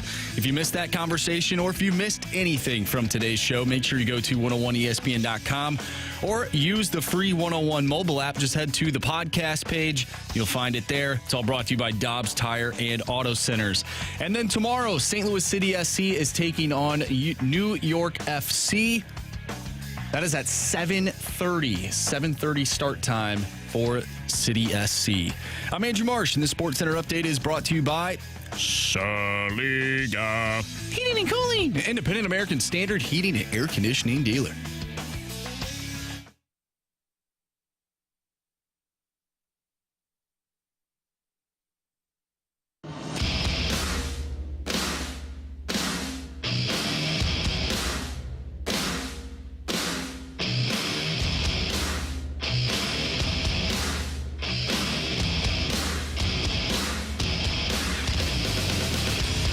Justin Fields isn't a free agent, but we can throw him into this conversation as well. Are any of these free agent QBs or guys like Justin Fields who could be traded good enough to make a difference with his new team? Jamie, I think it matters how we qualify difference. Like, will Kirk Cousins make a difference on the Steelers or the Falcons or the Bucks? Yeah. Yes, he would. Mm-hmm. Based on what that team had. Would Justin Fields make a difference for one of those teams? Yeah, absolutely, based on what they had. You go from Desmond Ridder to Justin Fields or Desmond Ridder to Kirk Cousins or Kenny Pickett / Mason Rudolph to Kirk Cousins, yeah, they're going to make a difference. It's going to make a difference from the standpoint of they win like multiple playoff games and give themselves a real opportunity. No, not in my opinion, not in my thought process. Not here. the way the rosters are currently constructed. I would argue that had you dropped Kirk Cousins onto that Buccaneers roster last year, they had a chance to compete in the NFC. Yeah. Because basically it would almost be like superimposing Tom Brady back there, ish. Do you think Kirk could have went into Detroit and won that game? Because the Lions were... but maybe they Bucs, wouldn't have had to play them then. Maybe they would have played them later on. Yeah. And maybe the record is better. Like, I'd have to take a look at how that aligned. The Vikings make the playoffs if Kirk Cousins is they do. healthy. I agree with that, but we're talking about just improving a roster so much. I guess my issue with Kirk Cousins is that he's a little bit older. Well, and he's coming off of Achilles injury. And the Achilles injury is, remember what the ACL injury was in like the 90s and even the 2000s? Heel to someone. It certainly can, Jamie. I think that is like the ACL now is like, Adrian Peterson ruined the rehab process of the ACL. Adrian Peterson tore his ACL 1 year and then was back within like 3 weeks. Yeah. The Achilles, though, really changes things for players. Now, I don't know if it's going to be a quarterback. We'll find out with Kirk Cousins and Aaron Rodgers. But Kirk Cousins is going to be 36. Well, the good thing about it is neither guy plays an extremely mobile game. Very true. So it will affect them still, obviously, because you have to plant and you have to adjust and you have to move. You have to move up the pocket. Yeah. You do have to scramble. But if it was Lamar, if it was Patrick Mahomes, if it was... It's different. I think it's different then. Mm-hmm. I think about Baker Mayfield now, right? Like Kirk Cousins, you don't have to sell a team that doesn't have a quarterback on Kirk Cousins. They'll just, sign us up. Baker Mayfield, though, he did have a good year last season. He played well. Mm-hmm. He won a playoff game. I can't help it. And tell me if I'm being unfair. Probably. I can't help but think, Jamie, he won the worst division in football. Won a playoff game against an Eagles team that was in the midst of a crash landing. And then when he got to Detroit, played okay, but certainly not good enough to win. I think Baker Mayfield would be a huge risk. I don't necessarily think in the same realm of like, I know what I'm getting out of Kirk Cousins. I don't think that applies to Baker Mayfield. No, I don't think it does either. Now, in fairness to Baker Mayfield, he literally did exactly what Tom Brady did the year before. Limped into the playoffs in the worst division, won a playoff game, then they, sayonara. Yeah. So I'm not comparing him to Tom Brady. I'm just saying that stuff happens. Now, I agree. It is a way bigger risk going all in on Baker Mayfield because of why? Well, look at his resume. Mm-hmm. He really he's never been that guy from last year ever. His career, he had a couple of good years to start in Cleveland. I shouldn't be unfair. Yeah. He did a good job in Cleveland to begin with, and then the wheels started to shake and fall off during his tenure there. Then he gets traded to Carolina. Yeah, I don't blame you for not remembering that. I was trying. I'm like, they're blue. Yeah, but they're wearing their black and blue. But anyways, it was terrible. Mm-hmm. Did not go well. But then he gets traded to the Rams, and he steps in and does okay. Coming in at the last minute with Sean McVay's playbook, Anthony. Yeah. That's not easy for anybody, let alone a guy that might not be the best quarterback. Mm-hmm. And he did such a good job that he got an opportunity with the Buccaneers. And then he totally reestablished his career because the Buccaneers, this guy's awesome. His teammates love him. He's competitive. He's a great dude. He's playing well. Yeah. But he's still not a franchise quarterback. So if I'm a team that needs a quarterback, he's not my first call. Mm-hmm. The only team he's really valuable to, quite honestly, is the Buccaneers. Right. Because they know. Yeah. Everybody else, I'd be like, yeah, that might have been lucky. Right. Yeah, did you see his receivers? Yeah, you see his offensive line? Yeah. I think his perfect spot is going right back to Tampa. If they want him. And if you're Tampa, you could sign him and then draft a guy and say, okay, Baker, you're our guy. We're going to draft this guy for the future. Ish. It's your job. It's your job that we're bringing in. Even if you get a second round quarterback, we're bringing this kid in, whatever, right? Do your thing, Baker. Yeah. You're our guy. 3 years. Same thing with Kirk Cousins. I think you should go back to Minnesota. Price tag, though. Let's go back to Baker. The price tag's too much. I agree. Because people are talking about $40 million. No, thank you. That's the number I've been reading. I don't want it. No kidding. I don't want it at $40 million. No kidding. At 15, I would do it. 40 a year? Yes. Nah. No. It's a no for me. It's a no for me, too. There's no argument. I'm not fighting with you. I'm in disbelief at the number. Because here's the other thing. If you're a QB needy team, and let's even say you're in the back of the top 10 or you're early teens, Baker Mayfield is fourth to me on the list of Kirk Cousins, trading for Justin Fields, drafting my next guy. Then there's Baker at 4. Where's Desmond Ridder on that list? Not on the list. Okay, just checking. Not on the list at all. At all? Yeah. I actually think Desmond Ridder should be a Buccaneer. I think they should start him. Of course, in your division. Why wouldn't you think that? Should Major League Baseball have a free agent deadline? Absolutely. But that would make too much sense. Baseball's not going to do it. That's next on 101 ESPN.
Should Major League Baseball have a deadline for free agency? Yeah.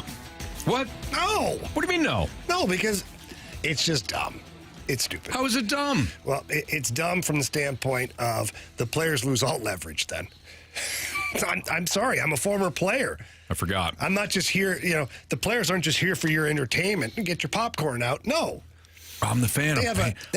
I'm paying their salary. They have families No, I'm not. to take care of. They have bills to pay. They have lots of things going on. And that's why it's called free agency. Not kind of free agency. No. It's still going to be called free agency. I just want to put a deadline on it. Okay, so here, let me present you a scenario. Yeah, try it. Be careful there.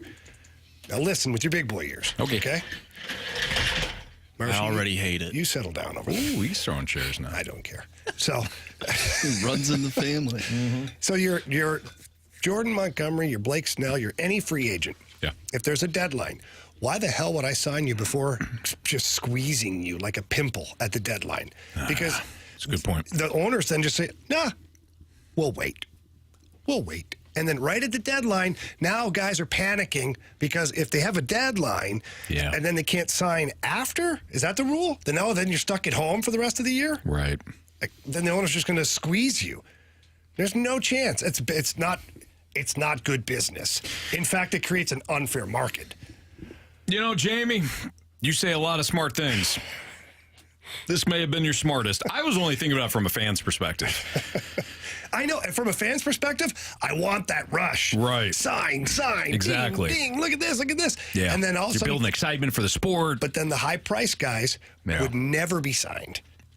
Like the Ohtani's, that's a sure thing. Okay, things like that. But the other guys just going to get squeezed until they get off of what they want for the number.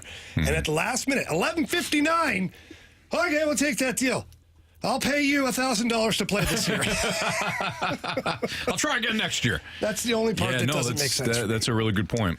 Maybe they have stages of it. Maybe you could create tiers of free agency, like you have from this date to this date, but you have to make this amount of money in that free agency. Like it's this. Maybe it's like an incentive to sign sooner. Yeah, it's the, let's say 25 for million plus club. Yeah. And that's the first week of free agency. And then, but it doesn't mean you can't be signed after. It just means you won't make top tier money. Right. So I guess that too is at the same time squeezing them. You're still squeezing them though. Yeah. Well, what if, and you can completely shut this down. I just thought of this at the top of my head. What if teams would put a bid in for a player? Say, let's use Jordan Montgomery, for instance, right? Yeah. You put a bid in, and it doesn't have to be an absurd amount of money by any means, but let's just say you put $1,000 in, $1,000 bid because we're interested in talking to this player. The player then is like, I don't really want to go on that. I don't want to be here, right? So that team's out, right? But then the teams that put the bid in, they put more money in to have an exclusive right to talk to that person, and then they have a deadline to see if they can get to that point. And if they can't, then we move on, or then they can maybe rebid if they want to keep talking, except for maybe the price goes down or it goes up in terms of what the free agent makes. So, Marsh, I think it's an interesting idea. You hate it. I just don't care. As a fan, I'm a fan, right? I want to see where these players are going to go. I want to see if they're going to the Cardinals. I want to see they're obviously not going to the Cardinals because unless you declare that you want to be a Cardinal, right, and you're cheap, probably not going to go to the Cardinals. Or you're a reclamation project. Sure, yeah. Even then, they're not going to risk. Yeah, they're not going to take the risk on you. Yeah. Yep. Anyways, for me, I don't care about what the team has. If the team has an advantage and they pay a little bit more to talk to you, I don't care. As a fan, I was thinking from the deadline standpoint, if there was a deadline, it creates this rush, this excitement. That's, hey, this deadline's coming up. Who are these players going to sign with? But Jamie just shot all kinds of Winter Soldier holes into the idea, and I think it was well done. MLBPA would have to agree to it too. And they'll never agree. They won't even entertain a salary cap. You think they're going to entertain a deadline? No. So I want to respond. There's no benefit to them. I want to respond to a text from our buddy from the 6-1 Hate. Okay. In all caps. So he's yelling at me. Yes, he is. At this moment, I don't appreciate you yelling at me ever, for that matter, let alone on a Friday afternoon. Yeah. He writes, to me. Unfair market? Question mark, question mark, question mark. Look at your Dodgers, Jamie. What? My Dodgers? They are your Dodgers. You've been protecting them. No, I really haven't. But Jamie, you did have fun in Los Angeles when you were playing out there. I always on did. the road, of course. Yeah, But great point. Always had fun in L.A. Never had a bad game there. couldn't afford to. I didn't want to be sitting in my room sulking. We're going to celebrate good times. Come on. So, to the 6-1 hates comment here. Yeah, it is unfair. So, 6-1 hate, whatever your job is, I don't think we ever found that out clearly, but it doesn't matter. Whatever his job is, can you imagine being forced into a certain salary, forced into a certain... You don't, because if you don't like it, you quit. You go to a different job. Provided somebody else is interested in you. Provided, but the same risk for the player. Sure. If you don't like the contract that the Cardinals are offering, you don't take it, but the risk is you may not get a better offer. Right. That's a free market. That's a free market. Right. And the Dodgers, look it. There are other teams in Major League Baseball that could spend the same amount of money as the Dodgers. And do not. They don't. Now, do they make as much money as the Dodgers? No, probably not. But they still could spend that money. But they choose not to. Why? Because that's their choice. Right. So just like the player should have a choice of what he wants to make or what he's valued at, the player might be wrong. That's fine. Then the player sits on the shelf. And we're seeing that right now with Monty and Snell. Like Wheezy from Toy Story 2. Yeah. But good call on Penguin. Those guys shouldn't be sitting on the shelf. They should be. Somebody should be signing them, but they've outpriced themselves. So that's their fault. So we'll see how it Like works. you said, it's part of the risk. It is part of the risk. Yeah. We did get a text from the 919. What if they had a deadline, and if they didn't sign by it, you had an arbitration-type process that they got a one-year deal after, so if they were going to sign a huge contract, but no owner offered it, they got a high number of AAV for 1 year. But still, you're dictating their free agency. That's not free agency now. That's arbitration. It's a franchise. It's almost you're almost describing the franchise tag in the NFL. Yeah, you're right. Point. You know, Because it's that like, fluctuates based on... Exactly. Yeah. Hey, you're going to get a lot of money this year if you don't sign a long-term deal with us right now that we like, and you're just going to play for that 1 year. And if you shred your knee, sorry about your car. It's just, I love the concept or the discussion of it because I think it would be fun for media and fans alike. Right, we got that deadline coming up. Here we go. But the players never, ever, ever agree to that. You're right. One question from the 618. Jamie, how much negative impact did the NHL salary cap have on the players? Is it worth it for MLBPA to continue fighting it? Listen, that salary cap was a disgrace. It was. We had a handful of guys that made the decision when they weren't supposed to. It was a massive ordeal. Ted Saskin was the pimple at the top of it all, and he got popped too. You're not supposed to pop those pimples. He was a disgrace to the union, and he basically backdoored everybody. He had a group of like 10 or 11 guys that agreed with him on the panel and then went and made the deal.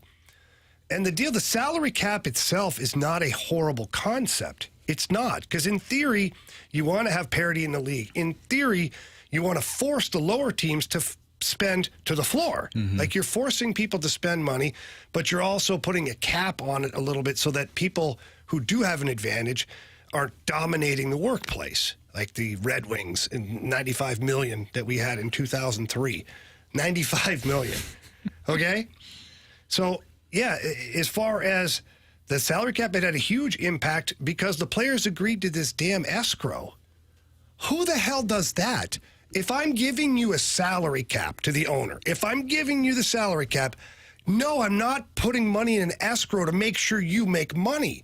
That's your job. Right.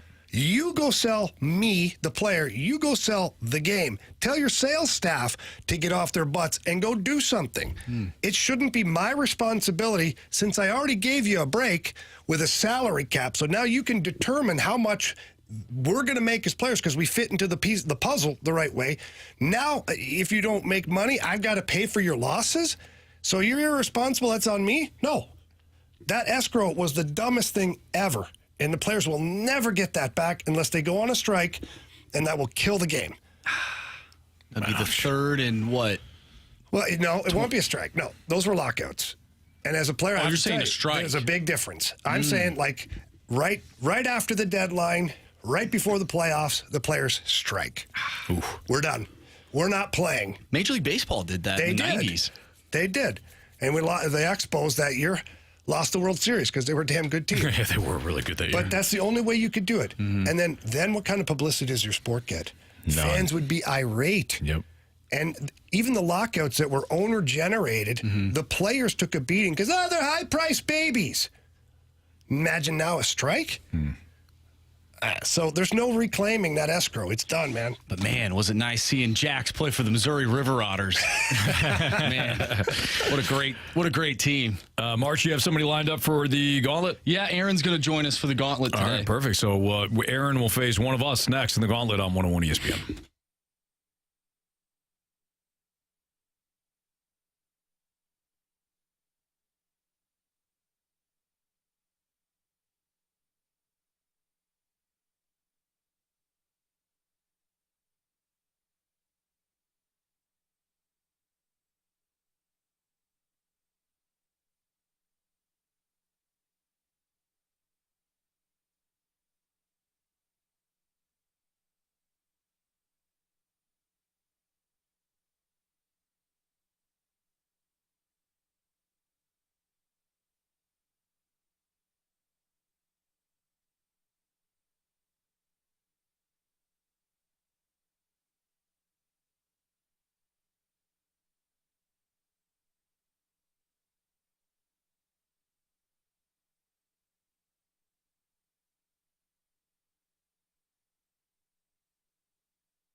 Four warriors, four categories, one challenger.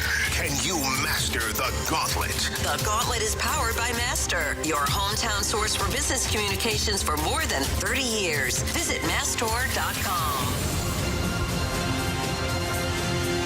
403, your time check is brought to you by Clarkson Jewelers, an officially licensed Rolex jeweler with Jamie Rivers and Andrew Marsh. I'm Anthony Stalter, and we welcome in Aaron to the show. What's up, Aaron? Not much, guys. How are you doing? We're doing great. Thanks for playing today. First time in the Gauntlet for you? All right. Well, welcome aboard. Would you like to take on Andrew Marsh, Jamie Rivers, or me today?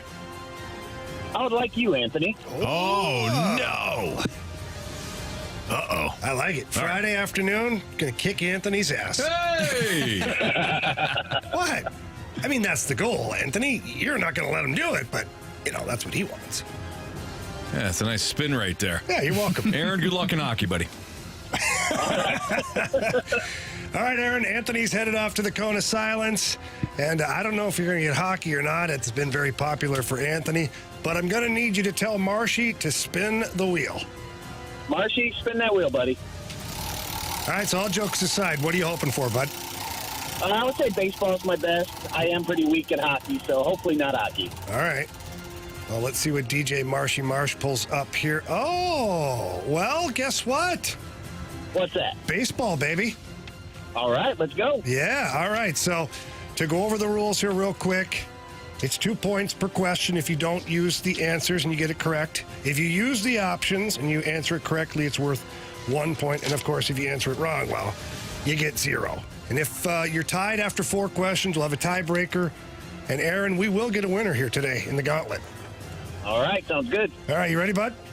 Yes. Okay, again, categories baseball, question 1. The Orioles have signed former Cardinals second baseman Colton Wong to a minor league deal. Wong made his MLB debut in 2013 when the Cards knocked off which team in the NLDS? You said that's 2013? Yes, sir. Oh, who did they play? I know it was the Dodgers and the NLCS, but I'm not sure about the DS. So why don't we do the options? All right. Was it the Pittsburgh Pirates, the Los Angeles Dodgers, or the San Francisco Giants? As soon as you said the Pirates, it clicked back to me. We're going to go Pittsburgh Pirates, final answer. All right. Question number 2. Nolan Gorman led last year's Redbirds with 27 homers. But who posted that club's highest OPS?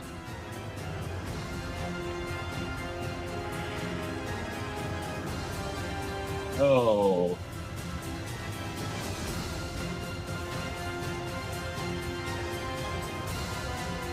Let's go Lars Nootbaar, final answer. Alrighty. All right, Aaron, question 3. Who leads all active pitchers in wins?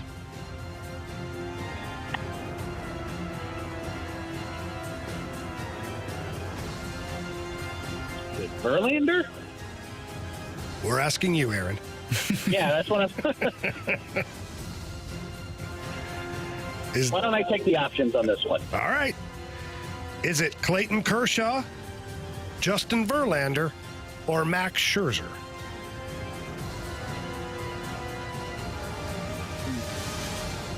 I'm going to stick with my original gut feeling and say Justin Verlander. Final answer. All right, thank you. Final question for you, Aaron. Where did new Cardinal Brandon Crawford play college baseball? Oh, my goodness. Would have been a long time ago. Yeah.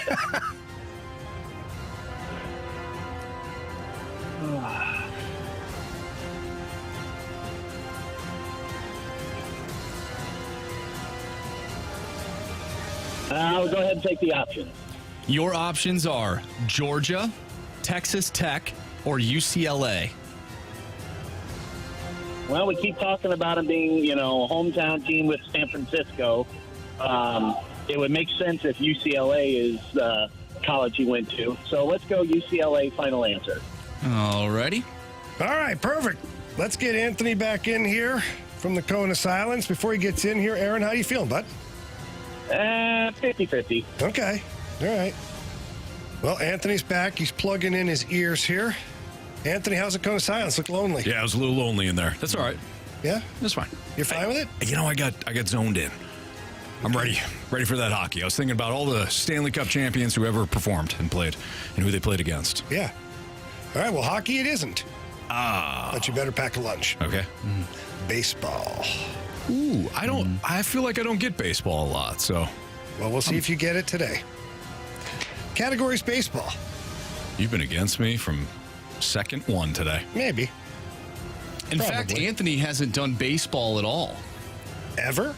Well, at least in Gauntlet 3.0. Oh, okay. Well, here you go, Anthony. Okay. It's my opportunity. Are you ready? Ready. Okay, question 1. The Orioles have signed former Cardinals second baseman Colton Wong to a minor league deal. Wong made his MLB debut in 2013 When the Cards knocked off which team in the NLDS? 2013. All right, let's do this here. 2011, of course, was the World Series. 2012 would have been... You lost to the Giants. 2013... Let me think about where I was in my radio career in 2013. That would have been Dunk and I doing the turn. I'm thinking Pirates, because they faced the Pirates. Those Waka... They faced Pirates back-to-back years? Has to be the Pirates. Yeah, Pirates, final answer. Question number 2. Nolan Gorman led last year's Redbirds with 27 homers. But who posted that club's highest OPS? Highest OPS for the Cardinals last year? Mm-hmm. I don't know. Can I have the options, please? Options are Paul Goldschmidt, Brendan Donovan, or Wilson Contreras. Okay, so let's eliminate... I don't think it's Donovan. Goldschmidt or Contreras? Goldschmidt would be the obvious choice. Contreras had a really good season. Do I go obvious or do I go not so obvious? I'll go obvious. I'll go Goldschmidt. Final answer. All right, question 3. Who leads all active pitchers in wins? Who'd have a lot of wins? Who's pitched a while? Probably the Cardinals rotation. Yeah. I mean, it's got to be like Scherzer or Verlander or... I'll take the options on this too. Let's narrow that down. All right. Is it Clayton Kershaw? Justin Verlander? Or Max Scherzer?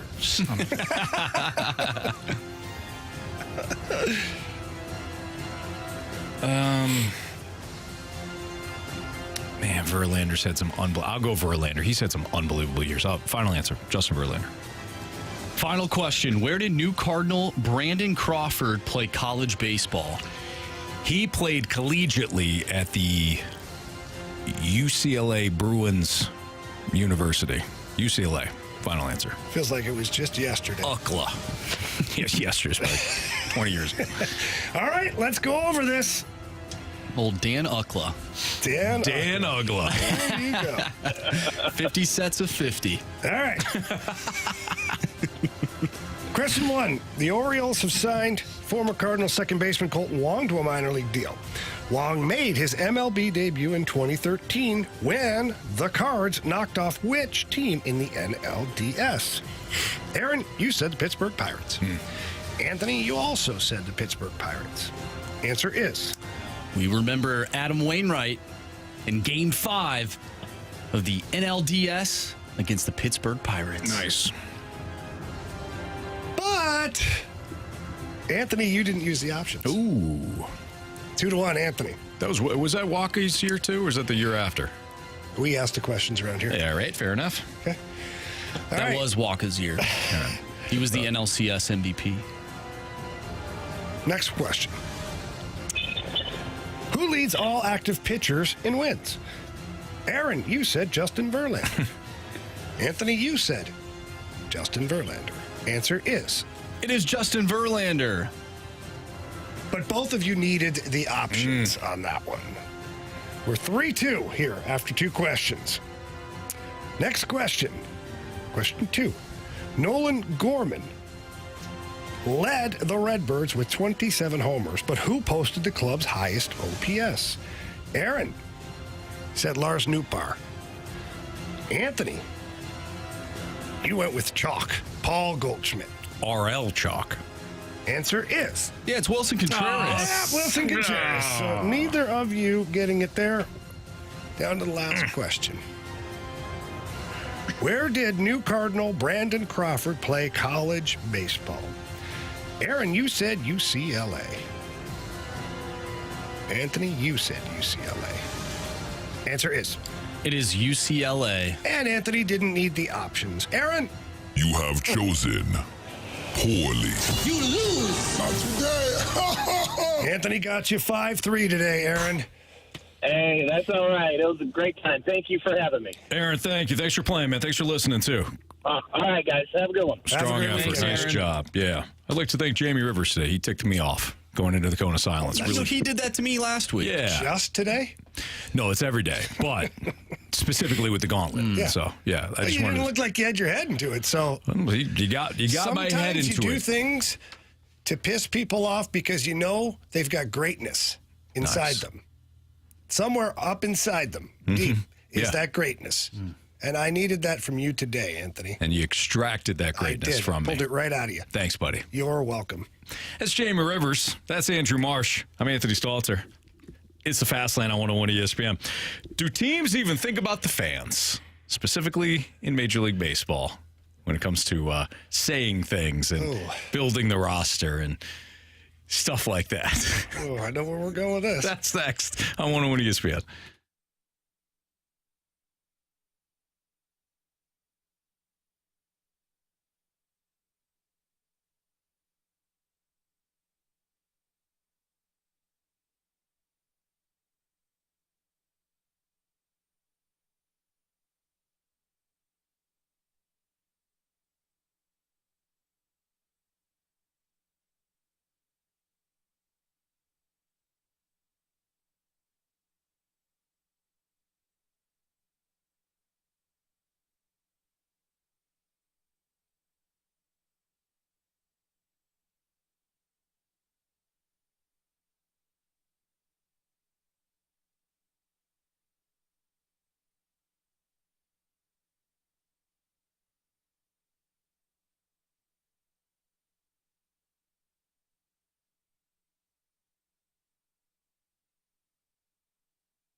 So we were in the office earlier today, and Marsh, you had brought up a point that when you were talking, I'm like, no, I don't think I vehemently disagree.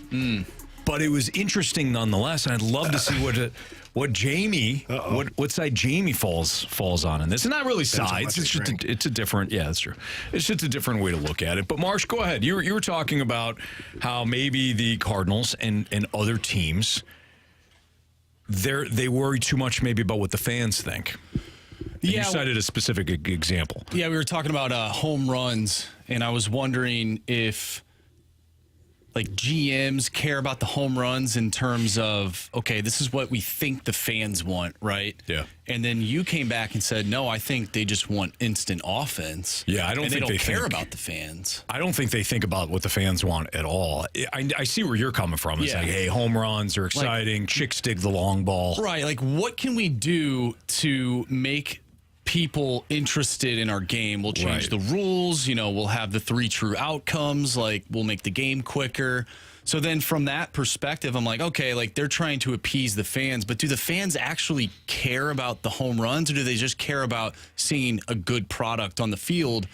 Like, when I think of St. Louis fans, I don't know if St. Louis fans necessarily care all too much about the home run as much as they like seeing, balls put in play, good pitching, like solid just team defense, just things like that. And then you came back and you're like, well, I don't know if they really care about the fans at all. Yeah, in terms of roster building, I don't think that's the case at all. I think when teams are looking for home runs, 3 true outcomes, all that stuff. Home runs are cool. I think they're looking at it as it's instant offense, and if you run into a home run, if you run into one late in a game, that could be the difference between you winning and losing. I don't think the fan base or the team say, the fan base wants some home runs. Let's try to play into that. Well, they clearly don't care because the fans have been wanting pitching, and they've not done that. I think good pitching. Right. Yeah, be careful. That's true. Before I continue, what do you think, Jamie? Yeah, I think the moment front offices care about what the fans think is the moment they've lost, period. I don't mean creating a good team. But if my fan base, we want home runs from this guy. We're going to build our team for the fans. What? Yeah. No. Half your fans, including me, are plowed by the 3rd inning. We don't know what who cares? You just want to see a winner. I just want to see teams that win. Yeah. I want to see teams that play hard. I want to see guys that look like they care. That's all I care about. That's it. If I'm the fan, right? Like, I want home runs. Bring back, guys like McGuire and things like that. Okay, well, those guys grow on trees, right? Like, no. Right. So if I'm John Mozeliak, I'm not sending out a poll to all my season ticket holders. And what kind of team would you like to see? Yeah. No. Yeah, a winner. That's why you have a job, sir. Mm-hmm. Do your job. Yeah. I want to see a winner, please. I'll do mine. I'll show up. Every year we show up. 3 million of us will show up. Just give us a reason to keep coming back. I don't care if it's home runs. I don't care if it's bunting, stealing, pitching, defense. I could care less. Right. Just put a W on the damn board for me. We got a text from Thanks, Dad. Fans want beer gardens and villages at the ballpark, bobbleheads and fireworks. The fans want all of the icing and none of the cake. They want to see a winner. I hate to simplify it, but they do. And then whatever the team identity is, that's what they'll back. So let's really unpack this from like the Cardinal standpoint, right? In the 80s, Whitey ball. Yeah, because that's what you had. That's what you won. That's what you won with. You won with speed. You won with defense. Whitey ball, that was the way to win it. Yeah, then they won it that way. And then when Tony says, a hard 9, that's how you win ball games. Because you won. The fans will adopt. They'll buy into whatever. They'll buy into whatever it is if they're winning. Do you really think we spent a lot of time talking about offense? Because I think fans typically, if they're going to talk about anything, they're going to go with the offense. And I don't care what damn sport it is, they're going to go with the offense. Do you really think though that Cardinals fans wouldn't buy into a team that won every game 3-0? Oh, of course they'd be like, this pitching is outstanding. Oh yeah. You can go ahead and have your offense. Yeah. We got the pitching and defense. They don't care. No, you're 100% right. I mean, you are. You're 100% right. It's fans will buy into whatever's winning. Yeah. They will.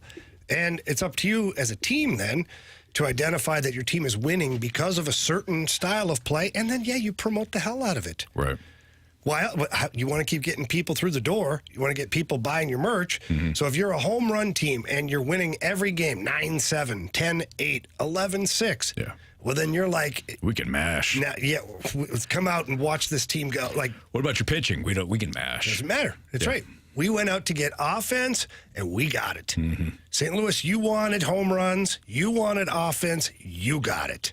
Then the next year, if it's pitching.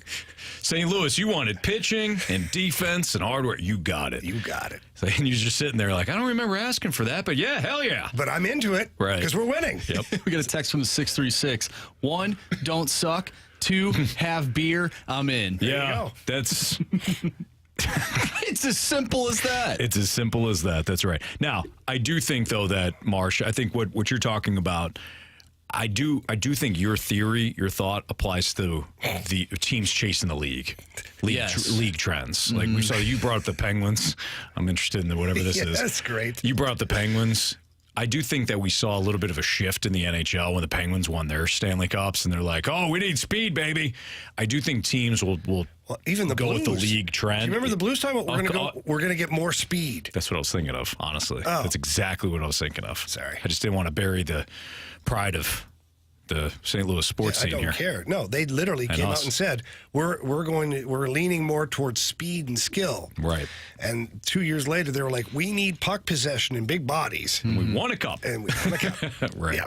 So we get a great text message here from the 314, and this is kind of where I was headed with like your T-shirts and things like that. Goes, the Cardinals could bunt every at-bat, and if they won 100 games, the whole city would have T-shirts about bunting. Yes. Red T-shirts. Bunt this. You know? Yeah. All right, it's Fastlane on 101 at ESPN. Get your Blues cues in, your Blues-related questions into the text line at 314-399-9646. Again, Blues cues. So send in your Blues-related questions to 314-399-9646. We also need, well, let's do this first. Let's do the Blues questions first. Let's not jam up the text line here. So Blues cues next on 101 ESPN. Yes, you got it.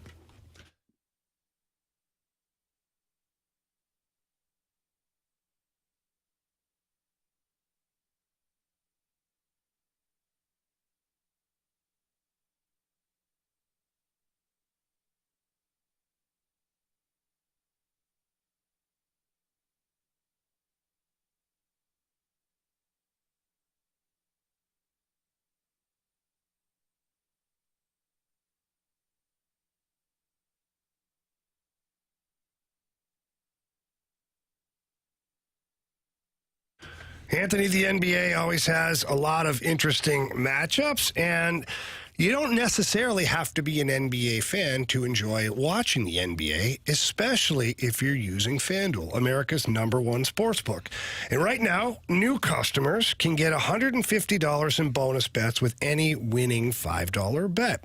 So all that means, Anthony, is you place a $5 bet as a new customer, and if you win, you get $150 of FanDuel's money. Yeah, and bonus bets. Then you can use that for quick bets. You could use that for live same game parlays. They've got all kinds of exclusive prop plays that you can take advantage of. So you got like Dallas and Boston tonight. Maybe you're watching the game because it's on ESPN. You say, Jason Tatum. Rebounds, over in rebounds, over in points. They've got all the prop plays. They get all the action for you. But you do have to visit FanDuel.com/fast. Again, FanDuel.com/fast, and you can shoot your shot with FanDuel, the official sportsbook partner of the NBA. Must be 21 or older and present in Illinois. First online real money wager only. $10 first deposit required. Bonus issued as non-withdrawable bonus bets that expire 7 days after receipt. See terms at sportsbook.fanduel.com. Gambling problem? Call 1-800-GAMBLER.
101 ESPN Sports Center. I'm Andrew Marsh. It's time for a Sports Center update driven by Johnny Londoff Chevrolet and Johnny Londoff Autoplex. The Blues take on the Minnesota Wild tomorrow. Pregame starts at 4 p.m. Puck drop is at 5, and you can catch all the action right here on 101 ESPN. City SC also going up against New York City FC tomorrow, 7:30 start time. And the Cardinals, they won today. Spring training, yeah, Anthony, 3-2 over the Mets. We'll talk more about the Cards throughout the remainder of the show. We'll get into some Blues as well with our Blues Qs, which are coming up next. So if you have a question regarding your St. Louis Blues, make sure you send us a text to the Air Comfort Service text line, 314-399-9646. Blues Qs coming up next. I'm Andrew Marsh, and this Sports Center update is driven by Johnny Londoff. Find new roads and shop 24/7 at Londoff.com and LondoffAutoplex.com. Are you kidding me?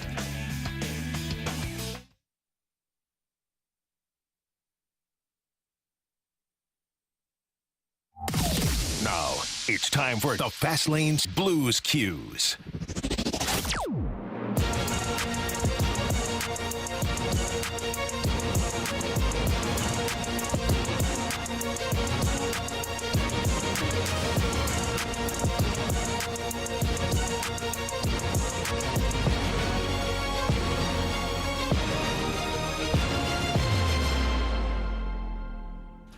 With Jamie Rivers, I'm Anthony Stalter, Andrew Marsh with your Blues-related questions. And if you still want to get in on the action, you can. 314-399-9646 is the Air Comfort Service text line. All right, let's start off with the 618. If the Blues sell Pavel Buchnevich for picks and prospects like the public ones, does that mean the Blues are also punting on next season?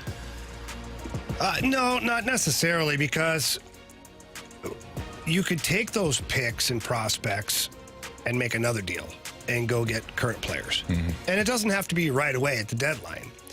You could also use those picks in the offseason or those prospects in the offseason as part of a package to acquire a player that you're looking for. So right.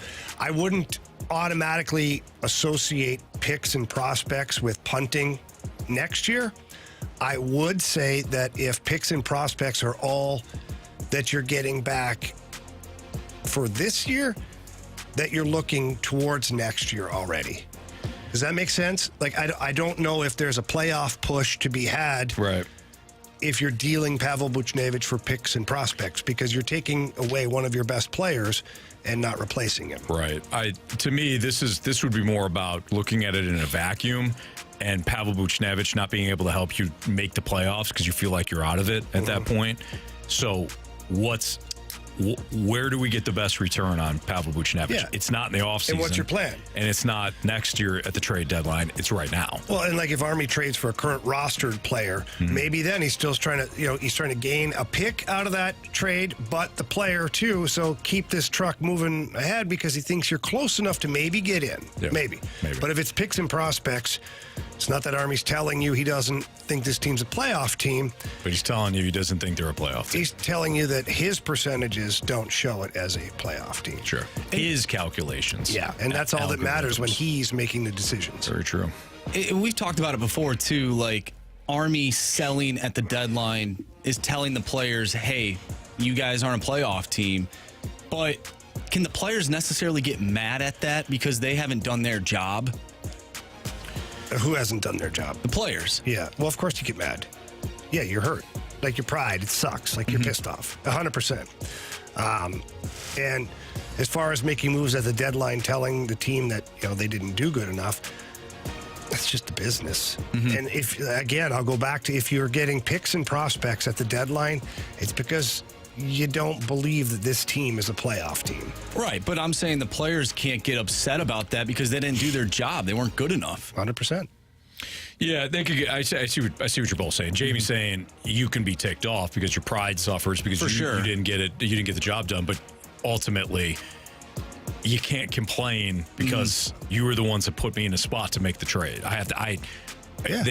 Basically, this is your fault. Yeah, and now I got to do my job. Ultimately, the roads lead back to two destinations. They lead back to the person who built the roster, and then they lead back to the roster for not executing the plan. In hockey, if it's baseball, and specifically with the Cardinals, all roads go back to Ollie. It's beautiful. Oh, man. All right, from the 314. I know playing the what-if game is stupid, but humor me. Had Army given Petro his coveted no-trade clause, and I believe he actually wanted the no-movement clause, and he re-signed, do the Blues have another Stanley Cup and or still one of the best teams in hockey? I think so. I think the current Blues predicament is directly the result of not re-signing Petro. Thanks for hearing me out, boys. That's actually from Lewis. Yeah, it's too difficult to say that they would be Stanley Cup champions or contenders again, just because it's such a difficult trophy to win. Yeah. But look, it's no secret. I think your team is better with Alex Pietrangelo as part of the team. Like, can you imagine your right side of Colton Parayko and Alex Pietrangelo right now? Because you probably, had you decided that you were going to bring back Petro, you probably would not have acquired Justin Falk. You wouldn't have had to acquire Torrey Krug. Right. So you would have had Parayko, Pietrangelo, and then whomever as your third pair right-handed shot defenseman. Nick Leddy, who knows if Nick Leddy, probably not because he was a product of, not having a top four defenseman or a guy that you could play there. So there's so many variables that go into it. Like the what-if game is huge because then if Army keeps Petro and he's got Petro Parayko, obviously the Bouwmeester thing happens, unfortunately for him, but Carl Gunnarsson, Vince Dunn, maybe Vince Dunn doesn't go anywhere now because you don't have guys that are blocking him. Maybe there's so many ways that it could go. Right. I just say this. Alex Pietrangelo, in my opinion, is the best player that is not here from that team. He's the best overall player from that 2019 team that is no longer here. So that's obviously going to make a difference. Yeah, I'm with you. I don't know if it's so difficult to win a cup, so I'm not gonna say, you definitely have another cup. But the back half of what that question is, I would say, yeah, you're still a much better team because it's we talked about this. It's a domino effect. You don't bring back Petro, then you're forced to make all these other moves along the way. Are you a better team overall? No, you're not. Now, what Doug Armstrong would do after the Petro move, after bringing back Petro, that's the unknown. That's the unknown variable we don't have. Yeah. I would have to imagine that you're a better team. Yeah, because you can't look at all the things that happened following it as far as the Torrey Krug, the Nick Leddy, you can't really look at that because maybe Doug Armstrong would have made different decisions for sure based upon right. So, yeah, it's tough. And I think it's unfortunate that COVID hit too because that 2020 team was that pretty 2020 damn good. Team was a threat to repeat. Absolutely, and I wonder if people aren't as upset if Petro then leaves because now you have 2 Stanley Cups. I don't think he leaves if he's got 2. You don't think so? I think at that point you're like, what do you want? Petro would have been a huge part of that one. He would have had to have been. Yeah. And I can tell you this, having just been in Edmonton, and I have not been to Edmonton in over 15 years, and I had not been to the new Rogers Arena and all this stuff. I can see now why teams failed in the bubble. Yeah. I can totally see it. We were at the hotel that is attached to the rink, and it's got, I call them the hamster tubes. All these little tunnels and bridges that are going where you don't even have to go outside. And if you remember, that's where one of the bubble places was Edmonton. And why did they do that? Because they didn't have to go outside. They didn't have to fraternize with the real world. They could keep everybody in the bubble. I can see now why it failed for certain teams. I was going crazy after 2 days. Yeah. It was minus, I don't even know what, 40 up there. And I got outside on the second day and walked for 4 blocks to get fresh air, to go outside and get, because it was getting to me. Wow. So I could see now how it could have been daunting for teams to be in there. No fans, no real excitement. You're ordering food to your room. You're not allowed to come out of your room. You can only walk down the tunnels. You got to get tested. After a while, man, that becomes almost like a form. It's dramatic, but it's almost a form of torture. Sure. It's that repeated behavior over and over again. That's not something you like. Right. I don't know. Anyways, that was my soapbox. All right. This one comes from FedEx Colton. Is Robert Thomas a number 1 center on a cup contender? I think he could be. Look at it. Look at how he's playing, man. Honestly, I don't know if we're taking it for granted this year. Obviously, Robert Thomas on the Colorado Avalanche is not a number 1 center. Right. Yeah, on the Oilers, he's not a number one center because you have like generational talents on those teams. But Robert Thomas has 68 points in 59 games. He's a plus 13 on a team that's not in the playoff picture right now. Yeah. He's a really good player. I don't think he's a great player. I don't think he's a great player on a bad team or a good player on a bad team. I think he's just a really good player. He's a really good all-around player. And if you look at like in Ottawa, right now, if you put him in Ottawa, he could be the top line center there. The way he plays alongside like a Brady Tkachuk, and they've got Stützle, they've got Giroux, they've got lots of guys, but I would put Thomas there. Yeah. So I think it depends on the situation. But I can see him being that. We talked about outside people talking about the Cardinals earlier with the 84.5 wins and whatnot. But after that Edmonton game, Ryan Whitney, who's a part of Spit and Chicklets, he said Robert Thomas is so good. What a shot. Yes, he played in the All-Star game this year, but I think he's the new Barkov, most underrated player in the league. Yeah, I saw that. And he's not wrong because Sasha Barkov is a guy down Florida Panthers. You hear about the Matthew Tkachuks, right? Yeah, Matthew Tkachuk in the Florida Panthers. Barkov's been doing it for years. And if it wasn't for a guy named Patrice Bergeron, Barkov would have a couple of Selke trophies with his name on it because he's so damn good. And so, yeah, I could see that being the case with Robert Thomas as well, where you just don't really know how good he is until you start really watching him in the matchups. Last one here from the 309. Why do I keep watching the Blues even though I have a feeling every game that they'll lose? There's just something about it that makes me want to keep watching. Tell me what that is. Excuse me, you like your team. And because you want them to win. That's the part of being a fan, is you want your team to win. And even though you think there's going to be a negative outcome, you tune in anyways just for the simple chance that maybe tonight's the night because you really want your team to win. Because you've seen them play good hockey in spurts this season. And I think that's what's so frustrating about this team is that we see what they're capable of. They just never put it together for a full 60 minutes, night in and night out. They certainly haven't. All right, we need Bet the Board people, so we need 4. So if you want to play Bet the Board this month, opportunity to win a one-on-one ESPN prize pack, just text in Bet the Board, and you'll have an opportunity to draft one of us to attach to us throughout the month of March for Bet the Board. So get those in now, 314-399-9646. We'll line up 4 of you. You'll have 4, you'll have an opportunity to but you'll have an opportunity to pair up with Jamie or Marsh or me or Carey. So send in Bet the Board text at 314-399-9646. We'll start our draft here soon. Is this the best opportunity for the Cardinals to win because of Nolan Arenado and Goldschmidt and some of the other talent? We'll talk about that next on 101 ESPN.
Jamie, when it comes to, really anything in regards to a loan, whether you're looking at refinancing or you're looking to secure a loan because you want to buy that dream house that you're looking at, there is one person to call, and that's Stewie. That's our guy, Stewie, from Stewart's American Mortgage Corporation. He's got the bagel loan. When you call around and you ask, hey, what's some of your programs? Do you have something with no lending fees or no closing cost? They may laugh at you, but not Stewie. Stewie's like, yeah, I got the bagel loan. And if you qualify, if you're borrowing $200,000 or more, you do qualify for the bagel loan, Jamie. No closing costs, no lender fees. Nobody else is doing that. No, they're not. And even if they're attempting to do it, they don't necessarily know what they're doing. And that's where our guy Stewie has figured out a lot of different ways to help people. And that's always the number one thing that he talks about. We get him here and we do some more radio spots. We just talk to him. The first thing he talks about is helping people immediately. He's like, I got to make sure you ask me about this 101 listener that I helped out. He loves doing that. And if you have any questions at all, whether it's for real estate or debt consolidation or just finances in general, pick up the phone and call Stewie. His personal cell phone number is 314-324-4440. Again, 314-324-4440. Give him a call, shoot him a text, days, nights, weekends. You've heard it before. Anytime is a good time for Stewie. And if you can't remember that number, Anthony, what can they do? What were we talking about? Oh, yeah, the bagel loan. Just Google the bagel loan. NMLS number 226715.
Munganess, St. Louis Acura, and Munganess Burkhardt Alton Toyota, presenting sponsor of Balloon Party on 101 ESPN, the place I go to get my cars. And right now, they have an incredible selection of new vehicles available for you. Check it out online at stlouisacura.com or go to altontoyota.com and work with the best. And the best is Munganess, St. Louis Acura, and Munganess Burkhardt Alton Toyota.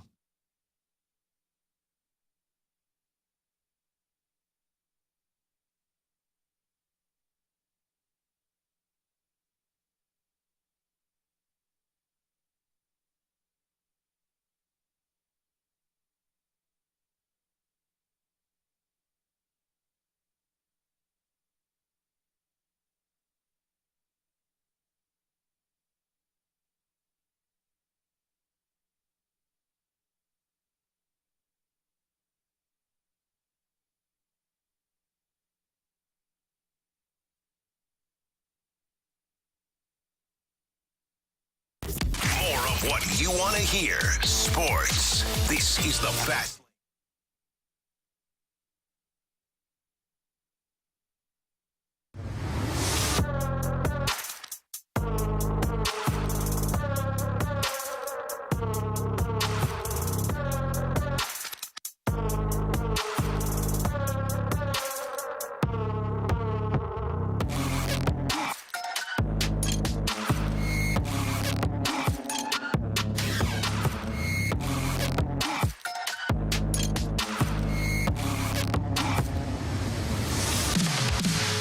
So before we get into the discussion about whether or not this is the best opportunity for the Cardinals to win because they've got Goldie and Arenado, let's welcome in John. John's our first contestant for March when it comes to Bet the Board. So, John, first of all, welcome. Thanks for playing Bet the Board. Thank you. All right. So, John, this is how this works. You get to choose either Marsh, Jamie, Carey Davis, who's not here today, or me, and then you'll associate with them throughout the course of the month of March for Bet the Board.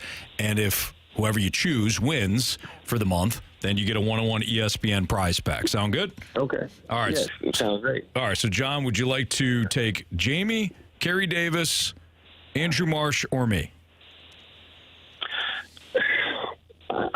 Andrew was my first instinct, so go with your gut. I think I would go with Andrew. All right, yeah. There you go. All right, so Marsh is off the board. All right, John. So you got to follow when you're listening, or you check back to the podcast. You're following Marsh's picks here for Bet the Board. I will, absolutely. All right, sounds good. John, have a great weekend. Thanks for playing. Thanks, John. Hey, thanks. Thanks a lot, guys. All right, there you have it. So Marsh, he's looking for a bounce back out of you. I think so. Yeah, I was terrible last week, but in January, or not last. Well, yeah, I was terrible last week, but last month I was horrible. But in January I was pretty good. It came down to a tiebreaker, so I'm looking to bounce back. Yeah. John believes in you. That's all I like heard. that. I like the confidence that he's instilling in me. Absolutely. That's 3 different first overall picks for 3 months. Oh, really? Yeah, it was me the first month, and then I think it was Carey last month, and then, or maybe it was you. I don't think it was me. It was Carey, and now it's Andrew. So 3 different. There's no theme to it, you know? And you won. I did. Carey won. And Carey won. So Marsh. Andrew, congratulations. It's set up perfectly for you. Wow. You'll win for sure. Absolutely. Don't say that. So we've got three more rounds here for Bet the Board, and we do Bet the Board at the end of each show. All right. Is this the best opportunity for the Cardinals? We've kind of heard this before out of people. You've got Arenado. You've got Goldie. Like, you got to win. Your window to win, it's closing rapidly because you've got these players. Goldie, MVP 2 years ago. Arenado, third in the MVP 2 years ago. These are your studs, right? Now it's the time to win. I don't buy that at all. And it comes back to the starting rotation. To me, it's as simple as if you don't have a 1-2 in your rotation, and you can't have like a horrible bullpen, but let's just stick with the rotation. If you don't have a 1-2 that you can go into a series with, I don't care how good your offense is. It's like having a great defense in football or a great wide receiving core, a great skill position. You don't have a quarterback. You don't have anything. I know the Baltimore Ravens in 2001. I get that. There's this historic defense that won that year. When it comes to baseball, if you don't have a 1-2 combo, good luck having a chance to even make it to the World Series, let alone win the damn thing. So when I think of like Arenado and Goldie, yeah, that's a really good starting point for your offense. And yeah, they're getting a little bit older, and you want to have some urgency here. You ain't winning this year. You don't have a 1-2. You got a 1 in Gray, but you don't have a complement to Gray that you're going to go into a playoff series with, armed, ready to go. Not yet, you don't.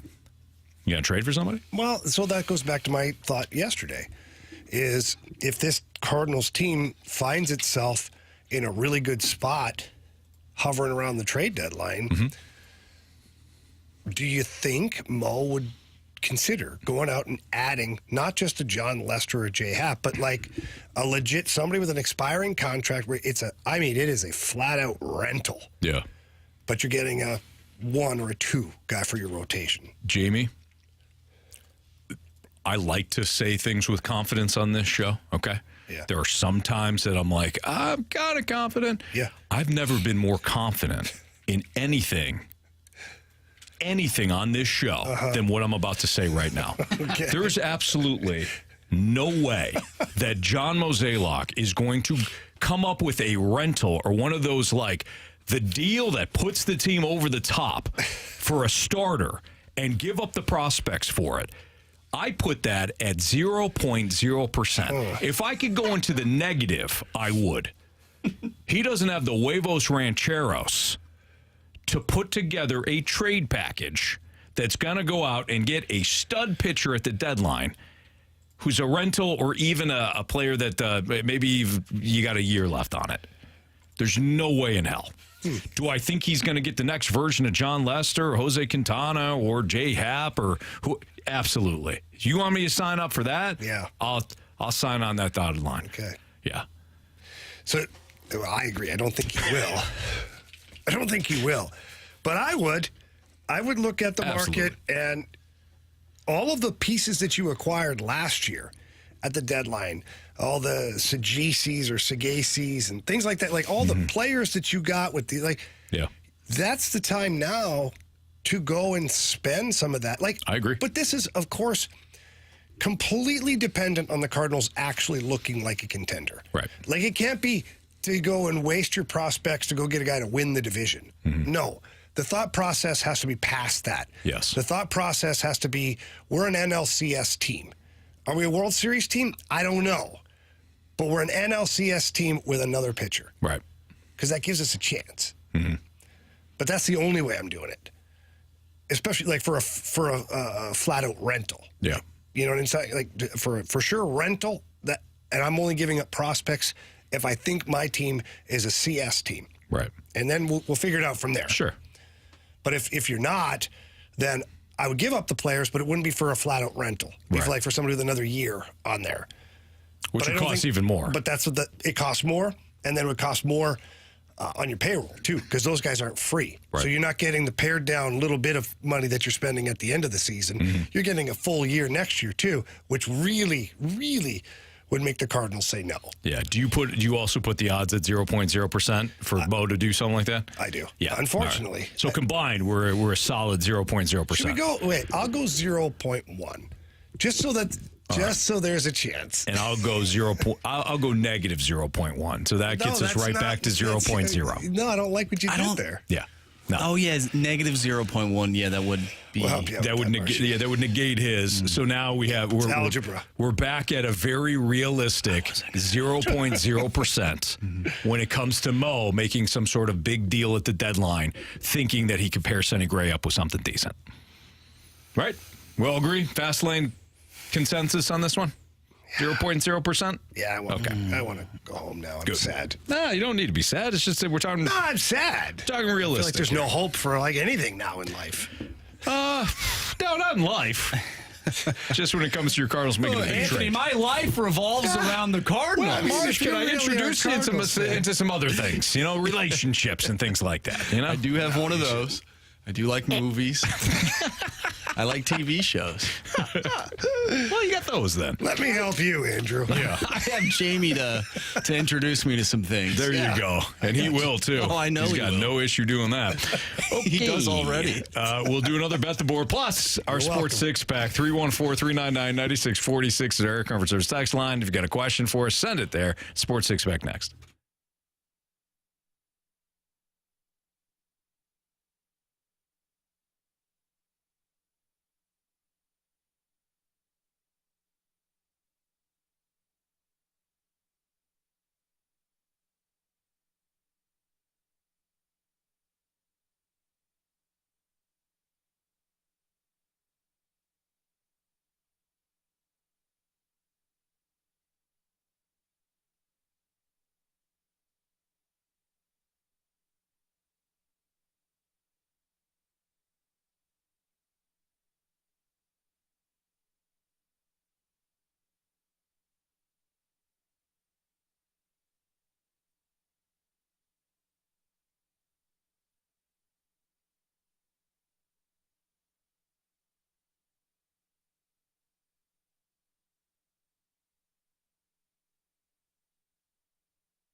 It's time for the Fast Lane to answer your sports questions. I want to ask you a bunch of questions, and I want to have them answered immediately. Asking me all these weird questions. Answer the question. Answer the question. Answer me! The Sports Six-Pack is now.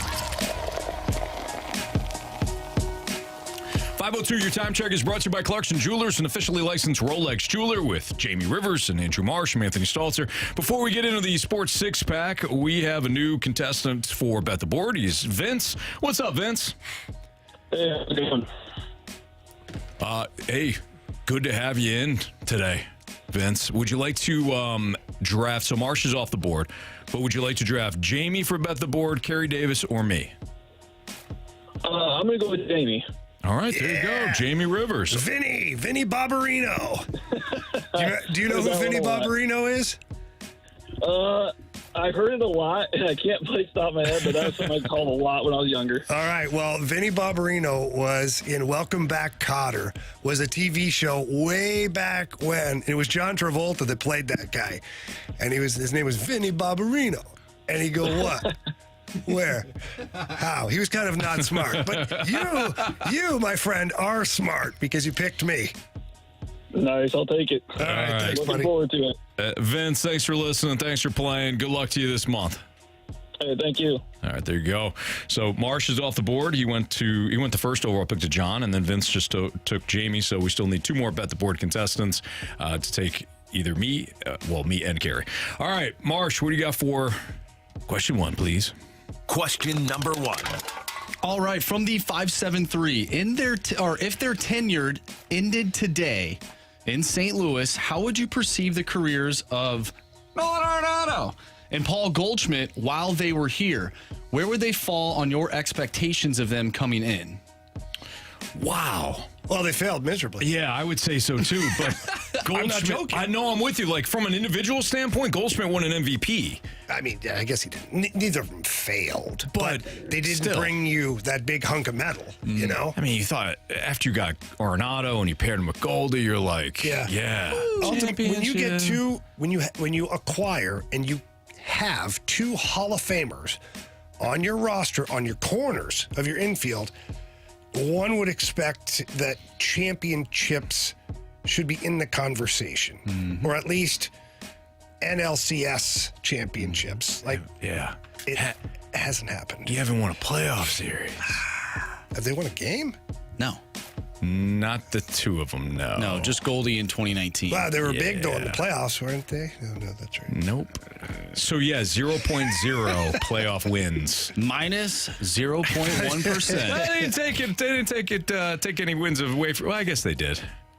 Yeah, not good. Yeah, I don't know if total failure would be the right term for it, but it would be a massive disappointment. Yes, and not all their fault either, because Mo decided I don't need pitching now. I got these two guys. Well, I mean, I don't think he said that, although he did get rid of Austin Gomber. Hey, there goes some of your pitching. Jamie, it's not what they say, it's their behavior. Yeah. And John Mozeliak's behavior has been, after I got Arenado and Goldie, I now don't need pitching. That's what his behavior said. Well, actually, they did have pitching in the playoffs. They actually got some pretty good pitching. They didn't get any. Marsh, They didn't do anything. Marsh, I don't want to hear it. Yeah. I'm just spitting the truth. You are. Yeah. All right. Something here I wanted to bring up here just real quick is as a proud dad moment. Is my daughter McKinnon is a freshman at Howell. The Vikings. Go Vikings. Skull Vikings. At Marsh, you should love that. I know you won't like the high school, but like the Vikings. I never liked them in high school. I know. Well, anyway, she's a soccer player, as you know, and this was her first tryouts to play, varsity soccer. And it's tough as a freshman to make the varsity team. They got a hell of a program out at Howell. So McKinnon made the JV team this year. Nice. Heck yeah. Yeah, good job. She was super stressed out, super nervous. I'm sure. She's always had the opportunity of never being cut along the way. This was her first chance to see where she's at. She was super stressed out. I know she worked extremely hard to get to this point, and just really proud of her. Yeah, heck yeah, you should be, man. That's awesome. Congratulations. I cry. What the hell's wrong with me? Well, you're a proud dad. You're a proud papa. Yeah. Well, you know, I know this now, but as a parent and others that are listening right now that are parents, you want it so bad for your child, but you can't do anything about it. Like you going to other teams, you're trying out for teams. It's all on you. Yeah. This is something that you know McKinnon wants so badly, and you want it so badly for her. Now she's got it. Yeah, she's got work to do. Obviously, she got to earn playing time, which that would be any sport. I would expect no less from a coach to demand that. But no, she's excited. She was super stressed out about it. It's hopefully the first step in many good years of playing high school soccer, and also a shout out to her bestie.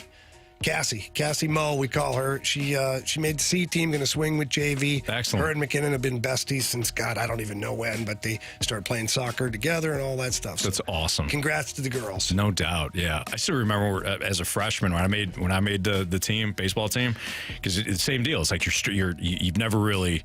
I mean, I played on club teams and stuff growing up that had cuts and whatever, but it was never really something that I was worried about being cut. But like in high school, you're like, oh man, this is the first time. I remember the day I found out I made the team. You know, I wasn't driving yet because I was still a freshman. My dad was in the parking lot. I ran across. I'm like, I made it. We embraced. It's a big deal. So that's fantastic. It reminds me of in School of Rock when he's walking out to the kids and he's like, we're in. And they're like, yeah. They're like, stop it. You're dying. That's right, because he snuck them in. Yeah, they have to stick it to the mononiosis. I think, look, your kids have touched me. And I'm pretty sure I've touched them too. Oh my God. The wording. Question number 2. Jack Black. From the 314, do Snuggerud and Dvorsky project to be 20 to 30 goal scorers per year? Jamie, what current players could you compare them to today? I know it's hard and difficult. Yeah, you're right. It is both. I don't know. Like Jimmy Snuggerud, it's tough to find a direct comparable. He's a shooter, right? So had I a little more runway, I could probably go through some teams and find some guys. But do they project? Let's focus on the 20 to 30 goals. Yeah, they should. You know, they're both high draft picks, high expectations. They both can find the back of the net regularly right now, you know, in junior hockey or college hockey. So I think that they project to be 20 to 30 goal scorers, maybe more if things go the right way. You know, who they could be compared to, I don't know, maybe Stamkos and Kucherov. You know, those are kind of maybe Sidney Crosby and Evgeny Malkin, something like that. Yeah, Nathan McKinnon and Mikko Rantanen, stuff like that. Think along those lines. Yeah, a McDavid and a Draisaitl. Anything short of that will be a disappointment. Total failure. Question number 3. That's hilarious. From the 636, with how bad the uniforms have been this year, are you nervous to see how catastrophic the City Connect jerseys will look this year when the Cardinals introduce them? Yes. What, with the City Connect jerseys? Yeah, they're going to be terrible. I don't think they will be. Really? I don't think so. I think that, honestly, although the Fanatics guy was completely out to lunch with the way he delivered his message to the fan base. I mean, out to lunch is being kind, actually. You think that guy's gonna come through? No, but I think people that are surrounding him are gonna come through. Because he's the guy that just shakes his fist, doesn't have the answer, but yells at people to find the answers. Yeah, true. And then they're gonna find the answers. And I think they're gonna, at some point, you're gonna see a slight change in some of these uniforms. The next wave of uniforms is going to hit these teams, and they're going to look different. Remember me saying that. Okay. Because I go back to when the NHL changed the jerseys, when they went to like the form-fitted, like tight, snuggy jerseys because they thought it would be like aerodynamic and whatnot. They were horrible. They honestly felt like you were trying to squeeze into like Spanx. You know, like those clothes that are like super tight to make you not curvy or whatever it is. You know what I'm talking about. They're cheaters. How many of those have you worn there, Jamie? I put a pair on one night just to be funny. I could barely get them off. I need the jaws of life to get them off of me after. We're trying to be funny or trying to spice things up? Both. Okay. You know, usually one leads to the other. Yeah, true. But those jerseys, about a month into the season, a month and a half into the season, we got a revised version of them. And they were a little bit better and, you know, obviously. Sure. So I think that's going to happen again. Yeah. What do you think the design's going to be? Terrible. You think they'll be red? Yeah, they've already said they're going to be red. Oh, they have? Yeah, they said they're going to be like straight up red. In fact, at one point they thought about doing the whole uniform, top to bottom, red. Oh. But that Goodness then gracious. someone said they'd look like a ketchup popsicle, and that would not be good. Yeah. Probably look like, it'll probably be like Philly red, though. You know, not actually Cardinal red. It won't be Cardinals red. It'll be Phillies red. Yeah, a little darker. Like, what the hell is this? This isn't. It ends up being Diamondbacks red. That crimson type color they have. Those are to me, those are the worst uniforms in baseball. Which those ones? Diamondbacks uniforms. The ones where they got like the different colors coming up the leg. I hate that. I think they switched them, though. They should have switched them. So when Paul Goldschmidt was there, they had like the red on top of the shoulder, and then it like kind of faded. It was like a gradient look. That was stupid. I think they since have changed them. Do they still have the no sleeves? No, they should go back to. I miss those jerseys. The Like Suns Out, Guns Out uniforms? Oh, boy, yeah. Remember that? They had but they wore the purple T-shirts like underneath. With those were sweet. There's some teams that can pull sweeter off. if they didn't have a T-shirt underneath. All right, Luke Voigt style. We wear sleeves in this league.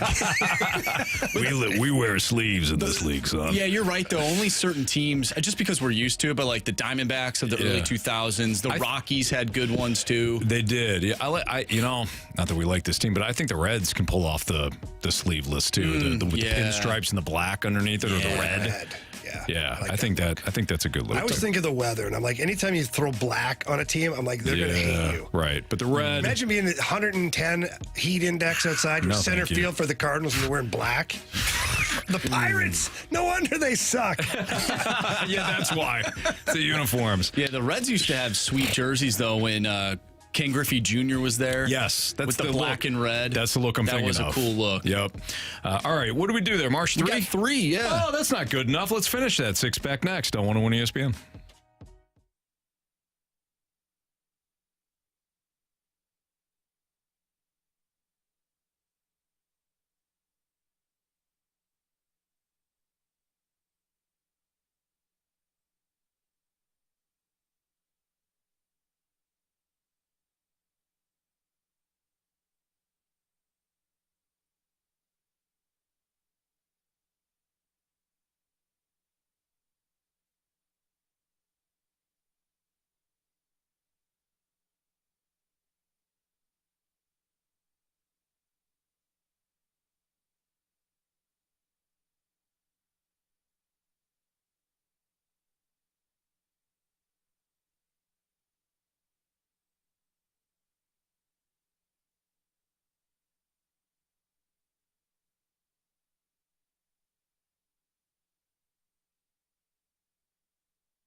It's time for the Fast Lane to answer your sports questions. I want to ask you a bunch of questions, and I want to have them answered immediately. Asking me all these weird questions. Answer the question. Answer the question. Answer me! The Sports Six-Pack is now.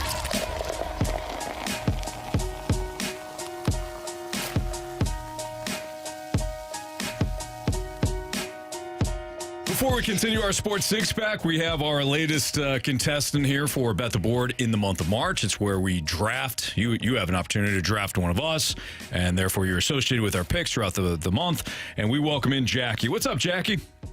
Hey! Hey! Oh, my goodness. Welcome into the Fast Lane. How are you? Thank you. I'm great. I listen to all the shows on 101 all the time, so I'm very excited to be here. Well, Jackie, we appreciate you. That's Thank awesome. you. Yeah. So, Marsh is off the board. Jamie's off the board. So you have either me or Carey that you can pick. Who would you like to take? Yes. Hate to cut it to you, but as a Hazelwood Central graduate, You got to go Carey. it's Carey. You got to go Carey. Absolutely. Yeah, absolutely. You got to go Carey. All right. So, Jackie, you're associated with Carey for the entire month of March, and That is legit. Yeah, he'll be fired up too since you're a Hazelwood Central grad as well. So, Yes. excellent. All right, Jackie, thanks for playing, and we'll let Carey know that you chose him today. Awesome. Thank you, guys. All right. Have a thank good one, you. Jackie. See you, Jackie. You too. See ya.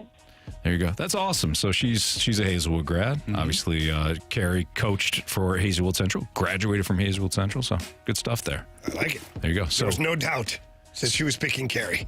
yeah, no, I don't blame her one bit. Didn't matter who was available. Nope. No, with the Hazelwood Central background, you got to. Right. So, Marsh, do you have another contestant? Yes, we have one more lined up, so we'll do that next Okay. segment. Feel free if you want to back out because it's going to be me. So Well, yeah, it's going to be you, but we're gonna let this listener I have a pretty good feeling it's going to be you. get on the phone. I'm the only one left. I want to see. I want to hear what the enthusiasm level is of this next contestant. Okay. Just to see if they're all on board for you. Yeah. Why wouldn't they be? I'm not saying they wouldn't. I'm You're not just saying they wondering. will be. You're not wrong. All right, let's continue our Sports Six-Pack with question 4, please. Question number 4. All right, from the 618, I've noticed more forechecking out of Jordan Cairo lately. Can that cycle game be instilled in him? Perron also wasn't that cycle/possession player early on in his career. Yeah, and there are some comparisons to the two players. Both players at a young age, not great defensively. It had to be coached into them. Jordan Cairo, look, there's pockets of the game where Jordan Cairo, you can clearly see he's making an effort to play a more well-rounded game.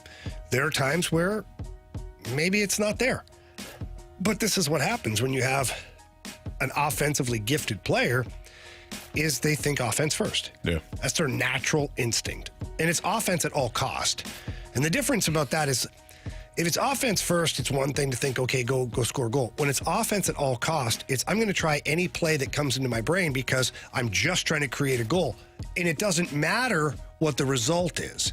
Meaning, like, I don't really care. I'm not really thinking about the turnover. I'm not really thinking about killing this play. I'm thinking that I want to put the puck in the back of the net. Right. And that's where you see creative players make those passes. You're like, what is he doing? Because that's what pops into their brain. That's what separates them from the average player is the ability to make those plays, the willingness to make those plays. And they don't always work. Like we could go back and grab 50 to 100 highlights of Wayne Gretzky turning the puck over with bad passes or bad plays. You could do that. But you overlook it because how many times did it work? Right. Right? You can go back. So for any It's a bit player, of a ratio. for any player that's an offensively gifted player, Mitch Marner, Austin Matthews, Nathan McKinnon, you can go back and find a ton of mistakes, but you overlook them because the juice is worth the squeeze. So for Jordan Cairo, overall, he's produced for this team, but it's a team that requires him to play a more well-rounded 200-foot game. Yep. So he's still trying to find that balance. For me, the biggest thing for Jordan Cairo is just making sure he's competing every shift, every game. Yeah. That's the biggest thing. If he's competing, I can handle the mistakes. If the mistakes are made out of being competitive and wanting to score, no problem. If the mistakes are made because there's a thoughtlessness or whatever, or no back check because, I don't know, I'm tired, then that's a problem for me. And I've seen a lot more effort out of Jordan Kyrou here recently. Yeah, and I wonder if his mistakes are highlighted more, at least to the fans' eye, because there aren't better players around him. And he's still a young player, too. Yeah. Oh, careful with that word. Well, people get damn well pissed off. He's not young. Not young anymore. He's been in the league for a while. He's 25. Yeah. What were you doing at 25? Probably just getting out of college, right? Yeah, I was selling washing machines. Yeah. Were you really? I was. Well, dishwashers and stovetops. Oh, that's right. ranges. That one lady was very complimentary of your washing machine, right? Or when you installed it? Or am I just making that up? I sold a woman. I saw that movie. No, Jeremy, you're thinking of something else. I had nothing to do with that. Sorry, I was reading the text. I missed the first part of it. Yeah. No, that's something that you do on your own time. That's not associated with me. No, I sold a woman an open box dishwasher. You did? Right before Thanksgiving. And they installed it, and they installed it wrong. And it leaked everywhere. No. And she called back and said, "You ruined my Thanksgiving." She said, "You ruined my Thanksgiving." It's a 25-year-old kid. You did this. Okay. This is your fault. Did you quit? No. No. Did you care? I did care. Yeah, I did care. But ultimately, I mean, I didn't install the damn thing. You didn't? Was it installed wrong or was it a faulty washer? It was probably faulty. I didn't know, They just put it's an open box. All right, cool. They're like, is anything wrong with it? I'm like, well, if anything was wrong with it, if it got fixed. So it's good to go. Didn't get fixed. You had no idea. I had no idea. Yeah. Yep. That's incredible. Can I speak to Anthony? Yeah, I just want to let you know you ruined my Thanksgiving. Oh, I'm sorry. Did you feel that way? No. Question number 5. All right, very important question here from the 314. If all parties do drink and you guys go out for a guys' night, shouldn't everyone take turns buying rounds of shots or buckets if someone starts it? Out of us? No. Well, just in general, like if you go out with a group of people. Oh, assuming.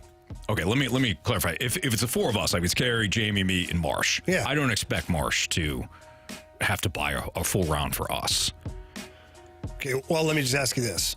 Why? He's a young kid. Yeah. I was a producer. Yeah. So let's just say it's tough. Okay, so It's tough. I understand what you're saying. Yeah. I got you.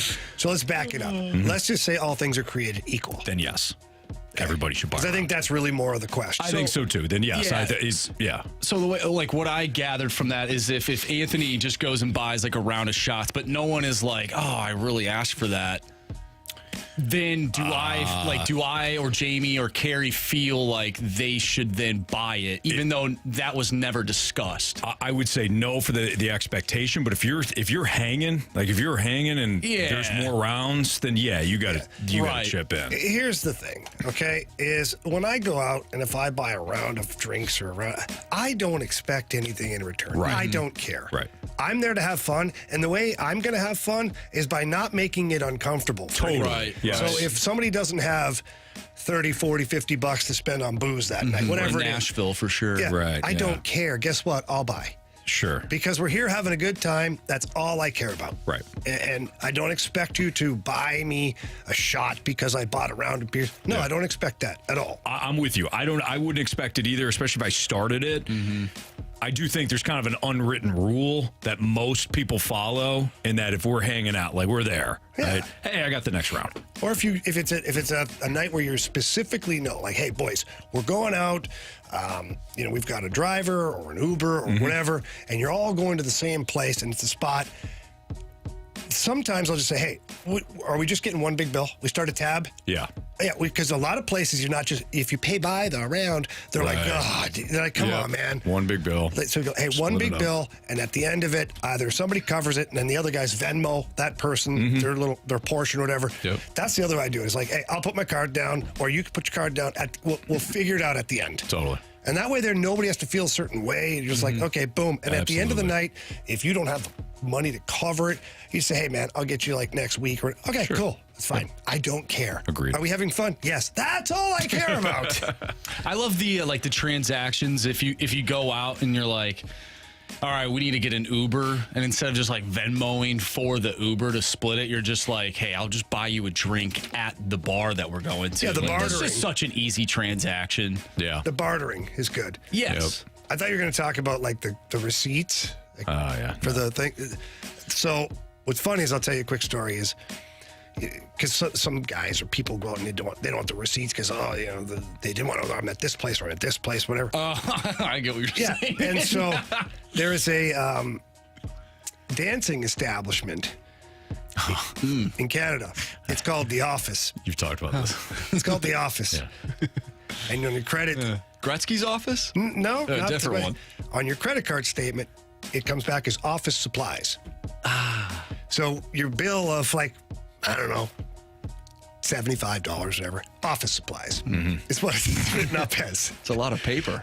Because they call the alcohol at the office. Those are office supplies. Right. What supplies would you like tonight? Yeah. Ink's expensive. It is. So, yeah.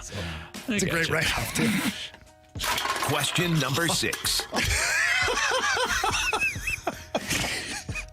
I was thinking that in my head. I was like, that actually makes sense. Yeah. Who's going to challenge it? It's office supplies. Oh, Which ones? I don't remember. It says right here. Paper, pens, pencils. Ink. Damn ink. It's really that expensive. Computer ink is expensive. It's expensive these days. All right, last question here from the 636. Guys, I'm going to the game Saturday, and I haven't been paying much attention to the Wild this season. What should I expect to see from the Minnesota Wild tomorrow? That's Maroon. No, you won't. Ah, damn. No. Patty's injured right now, unfortunately. We wish the big rig nothing but the best. Get back, get healthy, get playing.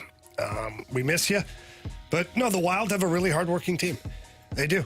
Since John Hines has taken over, they had a little dip in the road early, but for the most part, they're a hardworking team. It's going to be a game that we've seen 100 times in the last handful of years between the Blues and the Wild.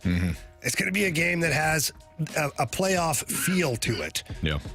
And they're in this similar situation to the Blues right now. They're on the outside looking in. They're not that far behind.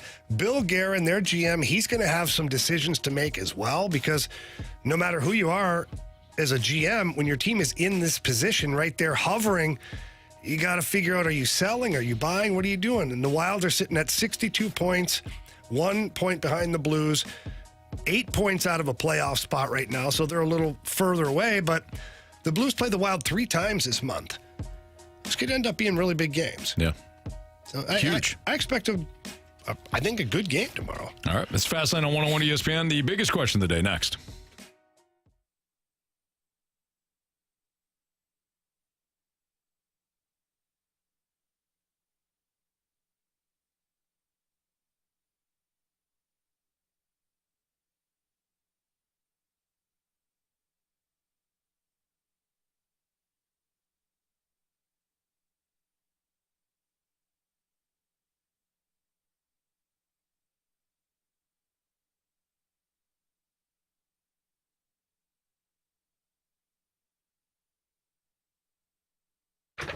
Anthony, I love the NBA.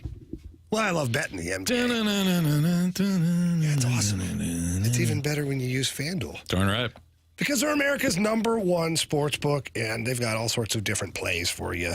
I'll let Anthony talk about that. He's much better at that stuff than I am, but I will tell new customers about the great deal from FanDuel, and that's where they get $150 in bonus bets with a winning $5 bet. And Andrew, all that means is you bet $5 and you get $150 in bonus bets from our friends over at FanDuel. Yeah, then you can use that on, if you want to do just straight plays like the spread or the total.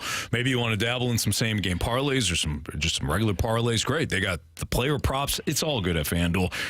Just visit FanDuel.com/fast. Again, FanDuel.com/fast and shoot your shot with FanDuel, the official sportsbook partner of the NBA. Must be 21 or older and present in Illinois. First online real money wager only. $10 first deposit required. Bonus issued as non-withdrawable bonus bets that expire 7 days after receipt. See terms at sportsbook.fanduel.com. Gambling problem? Call 1-800-GAMBLER.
I'm Andrew Marsh. It's time for a Sports Center update brought to you by Saliga Heating and Cooling. The Cards, they won today 3-2 spring training over the New York Mets. We talk baseball all day long. If you missed anything from today's show, make sure you go to 101ESPN.com or check out the free 101 mobile app. Just head to the podcast page. You'll find all of our full shows there. And it's all brought to you by Dobbs Tire and Auto Centers. This weekend, a.k.a. tomorrow, the Blues take on the Wild. Pregame starts at 4. Puck drop is at 5. And you can listen to that right here on 101 ESPN. Also, City SC going up against New York City FC. That one starts at 7:30. We have our biggest question of the day coming up next. I'm Andrew Marsh, and this Sports Center update is brought to you by Saliga Heating and Cooling, independent American Standard heating and air conditioning dealer.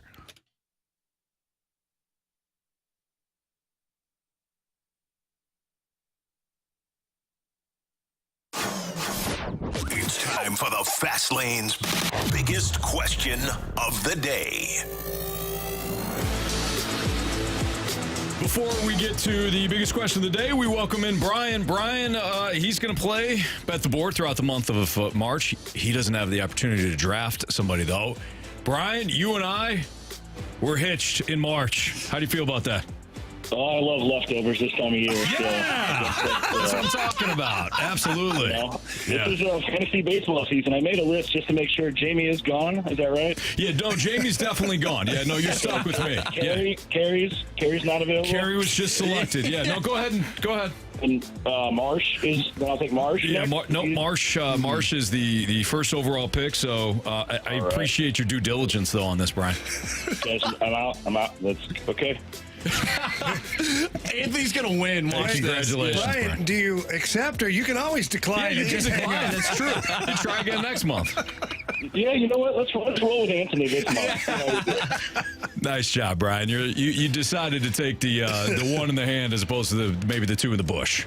Jamie would go the other way. I sure would. Yeah. All right, Brian.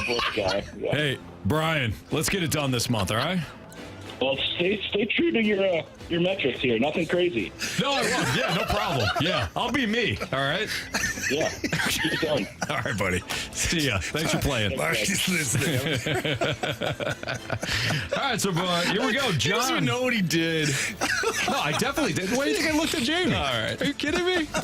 He underhand pitched that one. Man. Of course I did. I Mark McGuire the hell out of me. I looked right at him. I've been working with the guy for how long? You don't think I knew it was a layup? All right, so John took Marsh, Vince took Jamie, Jackie took Carey, Hazelwood Central alum, and Brian was stuck with me. So there's your Bet the Board for the month of March. What do we got for biggest question of the day, Marsh? All right, we've been talking about like how to build rosters and what that looks like for winners, essentially. And, you know, we talked about the Blues and we've talked about the Cardinals and we mentioned some football as well. But we had this conversation in the office, so I wanted to bring it up again. Why do GMs not sell out for defense? And can defense alone just get you to the dance? Yeah, I think that's a good question. So maybe it's not just defense, but maybe it's a certain position. No, take a look at some of the defense, like the Baltimore Ravens. Yeah, defense won them a championship. Mm-hmm. The Denver Broncos, under Peyton Manning, defense won them a championship. Yeah, the offensive team got blown out by the better defensive team in the Super Bowl. That's what I'm saying. Yeah. So I don't know about basketball because it's so different, and you have so many offensively gifted players, and We've seen it in college though. Like Virginia won. They lost as a I think that's because one seed. There's a bigger margin for error in college. Yeah. Where the players miss more shots, whereas the NBA, they don't. So even if you're playing really tight defense, a guy still gets a shot off and buries it. Get some jerk from half court. What's his name? Dame Lillard. Dame Lillard snapping it off from half court. I'll just take a shot here. It's fine. Nothing but net. Yep. But yeah, I think hockey, look at goaltending and defense. You go back to the LA Kings. Jonathan Quick, and defensively, they were a solid team. They didn't have any superstars. Like, they had Kopitar and those guys, but those guys weren't, like, megastars, just really hardworking players. 2019 Blues had goaltending and good defense. Last year, the Vegas Golden Knights had goaltending and good defense. Mm-hmm.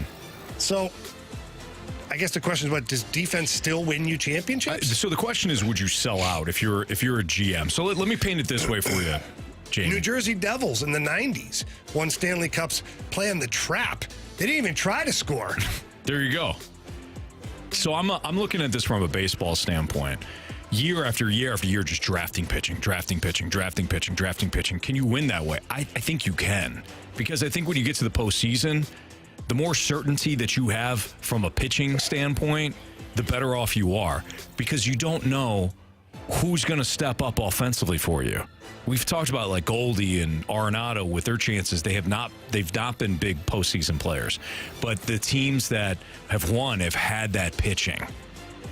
It's even teams that like the Giants that won 3. They won in 10, 12, and 14, right? They had different offensive heroes in all those years, but their pitching was the same. Lincecum and Matt Cain and eventually like Jake Peavy, and they had Bumgarner, of course. They had studs, and then they had different guys offensively that would have big postseasons. So would you sell out for it, though, is the question. If my team wasn't good enough offensively, but I had a really good defensive team, and I knew that if I could sell off pieces and get even better defensively, yeah. So would I. If you're right there and you're close, and you have a team that is like really good defensively, yeah, absolutely. Why wouldn't you? Mm-hmm. If you go the other way, you're an idiot. I'm with you. You're going to meander in mediocrity. You might as well go all in, baby. Different sport. Giants, though. New York Giants. Oh, yeah. Think about they were selecting defensive end after defensive end after defensive end in the first round. And the fans were like, oh, the receiver. Yeah, receiver. You beat Tom Brady twice because you kept that philosophy of having just these defensive ends that would come in late. You've had that rotation, and when everybody else was gassed, you still had pass rushers at Tom Brady. I think there's something to that. I just don't think that a lot of teams do it because they're afraid. They're like, I can't have a mediocre offense. I can't sell out for this defense. Well, it is. It's a big risk, man, because defense, as we all know, it takes hard work and dedication and a willingness to sacrifice everything to play defense. Right. So it's a mentality. It's a mentality. So you're not just drafting a good defensive player or trading for a good defensive player. You're trading for a thought process. Right. And if that player, for some reason or other, is like, yeah, I'm just tuckered out, then your plan doesn't work. Right. Because you need animals on defense. Yeah. You need Ray Lewis. You need Lawrence Taylor. You need these guys that just lay it out there. Yep. And that you're talking football. in the crunch And too. you're Like talking- Taylor's going to get LT's going to get you. And if you're talking hockey, you need guys that are going to block shots, play physical, never take a shift off. Yeah. It's a mentality, man. No doubt. Okay. We've got Fade or Follow, Bet the Board, 3 stars of the day, criticisms, compliments. We got a lot to do next on 101 ESPN.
It's time for FanDuel Fade or Follow on the Fast Lane. Brought to you by FanDuel Sportsbook. Make every moment more.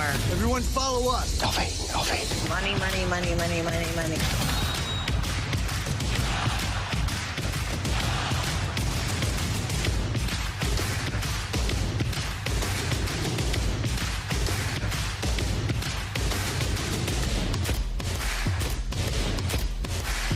It's the Fast Lane on 101 at ESPN. Time to play Fade or Follow. Who's the name? Pete. Sneaky Pete. That's right. Sneaky Pete. What's up, Pete? Hey, how are you guys doing today? Good. You're going for a hundo, right? Yeah. All right, there we go. What was our selection last week? The Maple Leafs? We did have the Maple Leafs. Yeah, the Leafs beat the Avs. Yeah, they did. Yeah. So, Jamie, we're looking at this this NHL board tomorrow. Okay. Okay. Now, we can look at our Blues here, Blues and Wild, but I kind of think the play is Vegas minus 120 against Buffalo. You've also got your Maple Leafs at minus 120 against the New York Rangers. Yeah. Who have been incredible. Both teams have been really good. I also but you have your eyes on one team specifically. I also look at the Avs minus 142 against the Preds. There you go. But I think your Golden Knights plays better, actually. Well, let's go with that then. Yeah. All right, so Pete, we're going the Vegas Golden Knights minus 120 in Buffalo. That's tomorrow night. Would you like to fade us or follow us on Vegas? After the 4 o'clock fight today, you know I'm going to follow you. Yeah, all right. Pete was listening earlier. Good man. All right, so if Vegas wins tomorrow, Pete, you got $150 of FanDuel's money. You'll be back next week. Sound good? Sounds great. Thanks, guys. All right, thanks, Pete. Have a great weekend. Thanks for listening. All right, bye. All right, see ya. That's Pete here in the Fast Lane for Fade or Follow. So go Vegas He's tomorrow raking night. right now, man. Yeah, he is. He's doing well. I can't remember what's the highest. Do we know? The highest we got was 150, I think. Oh, really? I thought it was 200. I thought it was higher. Was it? Yeah. 200, I think our first contestant ever. That's right. There was 4 or 5 in a row or something. Well, 5. 5 would be 250. That's, hey. Just here to help, Anthony. That's on me, Jamie. You know, the words were coming out of my mouth, and then the math was being tabulated up stop, and I'm like, I can't stop myself right now. All right, let's do Bet the Board while we're at it. So it's a brand new month, but I think we should use the standings of last month. Did Carey ever text us? No, he didn't, but I have a pick for him that I think he might like. So Carey, unfortunately, did not text us. Oh, wait, he just did. Holy smokes. Son of a gun. And, of course, he took his Warriors. So let's take a look here at the Warriors. They play tonight in Toronto. They're minus 3. So Carey has the Warriors minus 3. That's a gimme. Those gimmies typically don't wind up being gimmies. I know. All right, so Carey. So I'm glad Carey texted us. So this is actually Carey's play for I think it's Jackie, right? Jackie's got Carey. So the Warriors minus 3. Now, Jamie, I think you finished second last month. So go ahead. Maybe. It's either you or I, but you can go ahead. I'm going right back to that Golden Knights game. I like that play a lot. There you go. I don't see them losing to the Sabres. So Golden Knights minus 125. That's tomorrow. That's a tomorrow night game. Tomorrow, 7 Eastern time. I am going to go to the college basketball side of things here. The Alabama Crimson Tide tomorrow night in Tuscaloosa hosting Tennessee. Big SEC matchup, Jamie. They're both 8-2 over the last 10 games. Alabama's only a 2.5-point favorite. Let's roll Tide. All right. Alabama minus 2.5 against Tennessee. So that's my play. Marsh, what do you got?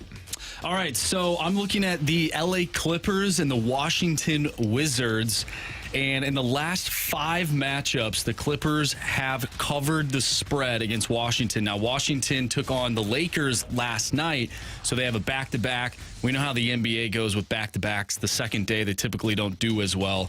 And the Washington Wizards are already terrible as it is. And the Clippers, they've lost 2 in a row. I think they are hungry for a victory and for a blowout. So I have the Clippers to cover, and they're at minus 16.5 points. Whoa. Yeah. You're laying 16.5 with the Clippers? 16. I think they blow them out. When is this game? Tonight. Tonight. Do you not like my pick, Anthony? I love it. No, I do. I I'll love change it. it. Yes. I'm going to change. No, I'm going to go ahead and change it. Final answer. No, final answer on that's that. not a thing. Yeah, final answer. I don't think so. Let's go with the Flyers. Flyers over the Washington Capitals tonight. That was a pivot. Why did you pivot? You got scared. I was just asking why. Didn't seem Marsh. Since when do you care what Anthony? What do you think about? Yeah, why do you care about my take on that? I was wanted to make sure it wasn't 6.5 or something. 16 and a half. Make All sure. right, I'll stick with it. There you go. I'll stick with Stick it. with your gut. I'll stick with my gut. So Clippers minus what? 16 or 16 and a half? Clippers minus 16 and a half. Okay. All right. There you go. So there's our bet the board for tonight here, March 1st. If you missed anything from today's show, you can download the podcast at 101ESPN.com or your 101 ESPN mobile app. All brought to you by Dobbs Tire and Auto Centers.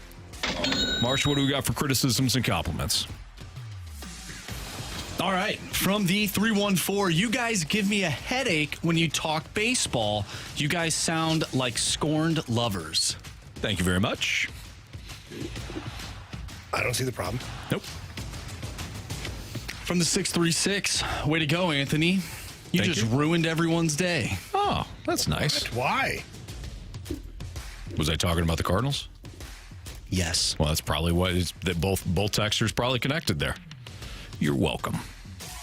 We had a text message. I'm sorry. We had a mic drop earlier today from Lisa. We get a text message from Lisa. Guys, I hope you know how much fun I have with your show. Appreciate each of you. Lisa time for some wings. Nice. Oh, I'm sorry. No, it's dash Lisa. Time for some wings. Okay. So it's not Lisa time. It's Lisa time. It could be. Yeah, Lisa time includes some wings. Yeah, I like that. No, we love you, Lisa. Thanks for participating in the show. We appreciate you very much. Lisa, unlike the previous texters, actually the last text probably was with us there. Lisa gets us. All right, it's time for the 3 stars of the day. Our 3rd star of the day is going to go to Anthony the Salesman. Oh, yeah. Selling the washing machine. Oh, yeah. Open box. Open box. Ruined. Well done, son. Well done. You ruined my Thanksgiving, she said. You ruined my life. Okay. The 2nd star of the day goes to $5 an hour. Sorry. Hey, care. Always care. I did care. No, apparently you didn't. Well, I sold it, didn't I? No, I didn't install it. I sold it. Yeah, which you shouldn't have. Listen, I can only sell the product that I have. The 2nd star of the day goes to not the TV show, but the establishment, The Office. Yes. And it should, too. Absolutely. Yeah.